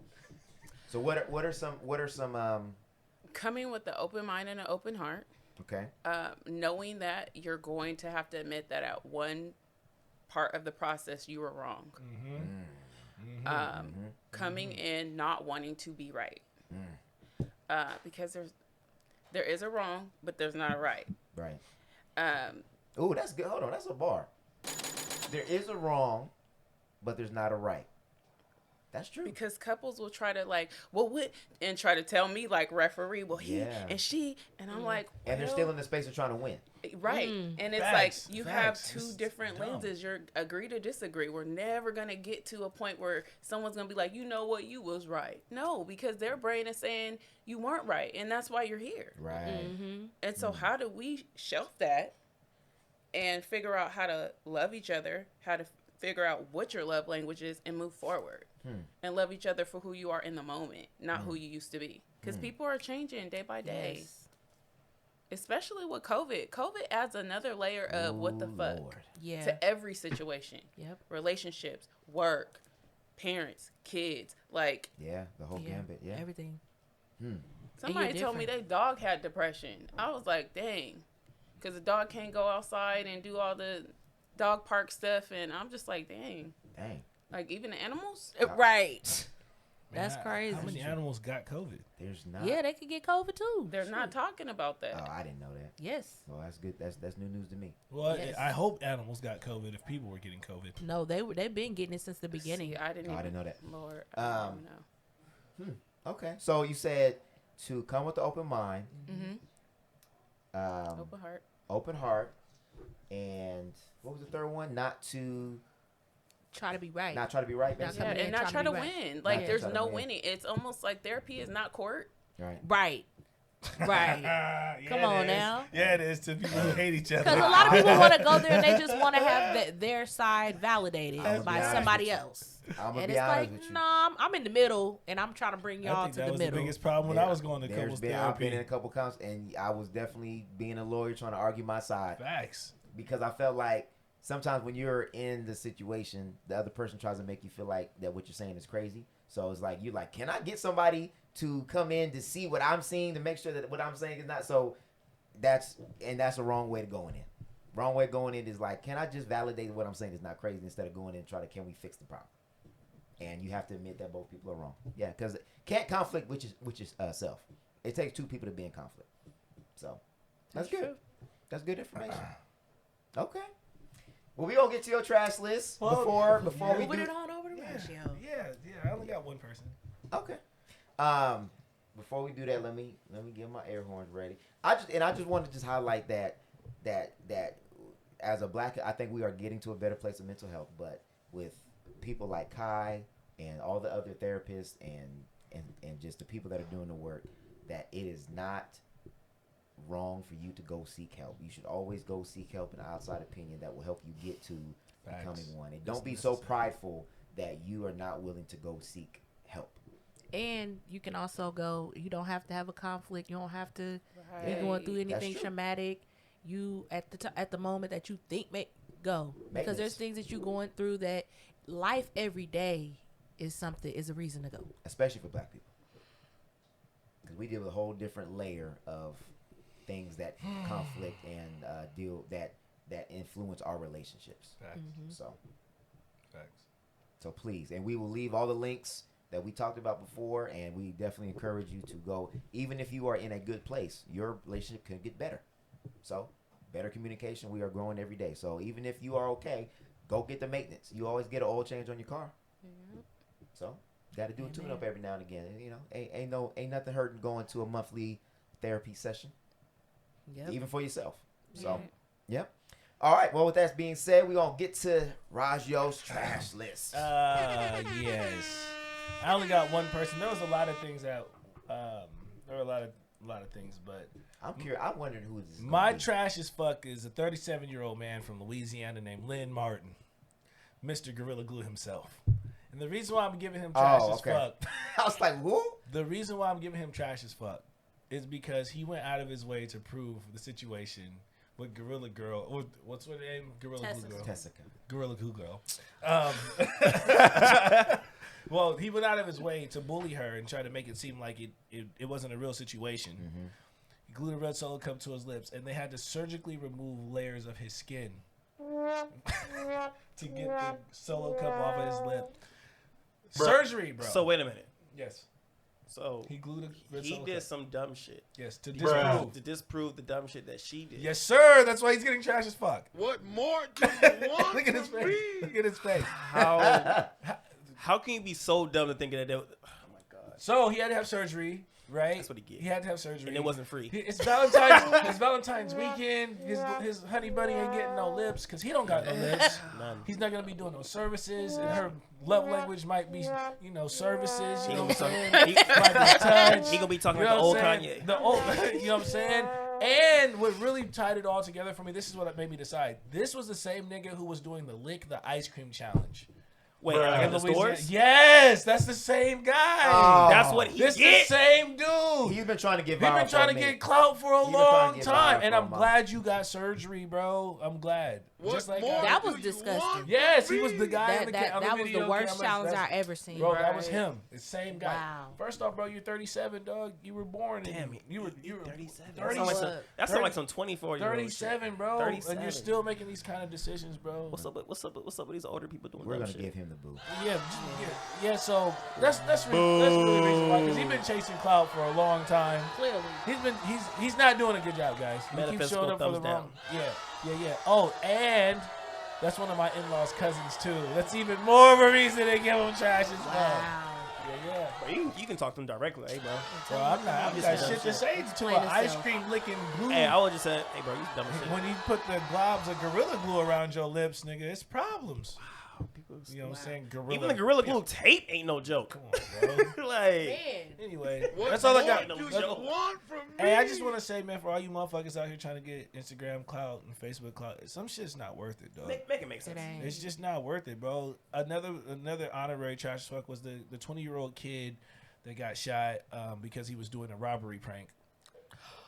And it's just not worth it, bro. Some of the shit with Yeah, the for butcher Instagram. knife. with the butcher knife, Yeah. they shot him up, bro. They shot him up on the video. Is he live? Is he Oh, alive? he's dead. He's dead. Oh, damn. So he's also trash as fuck. Condolences to the family, but I'm done. That's we what gotta be. You gotta be we very careful with the shit that you do. It's Stop not playing. It's too fragile right now, bro. With COVID Yeah. and people are really out here sticking up, being stick up boys and stick up kids, jack boys and robbers. You know what I'm saying?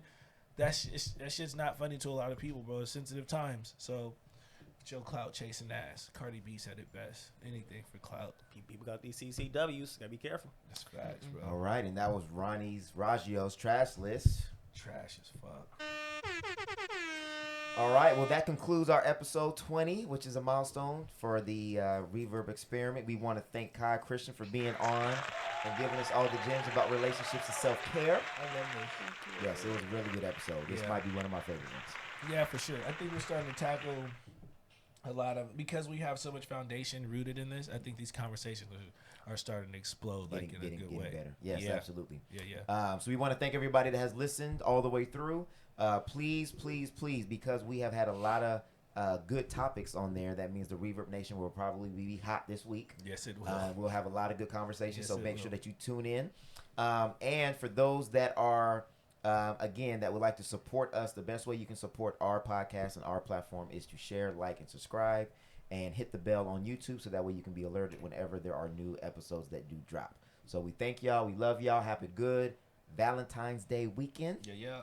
And enjoy the time off because most of us that got to work a 9 to 5, we off Monday. What more do you want from me? What more do you want from me? And we are out. We out. Peace out. Let's go. If you just let it go.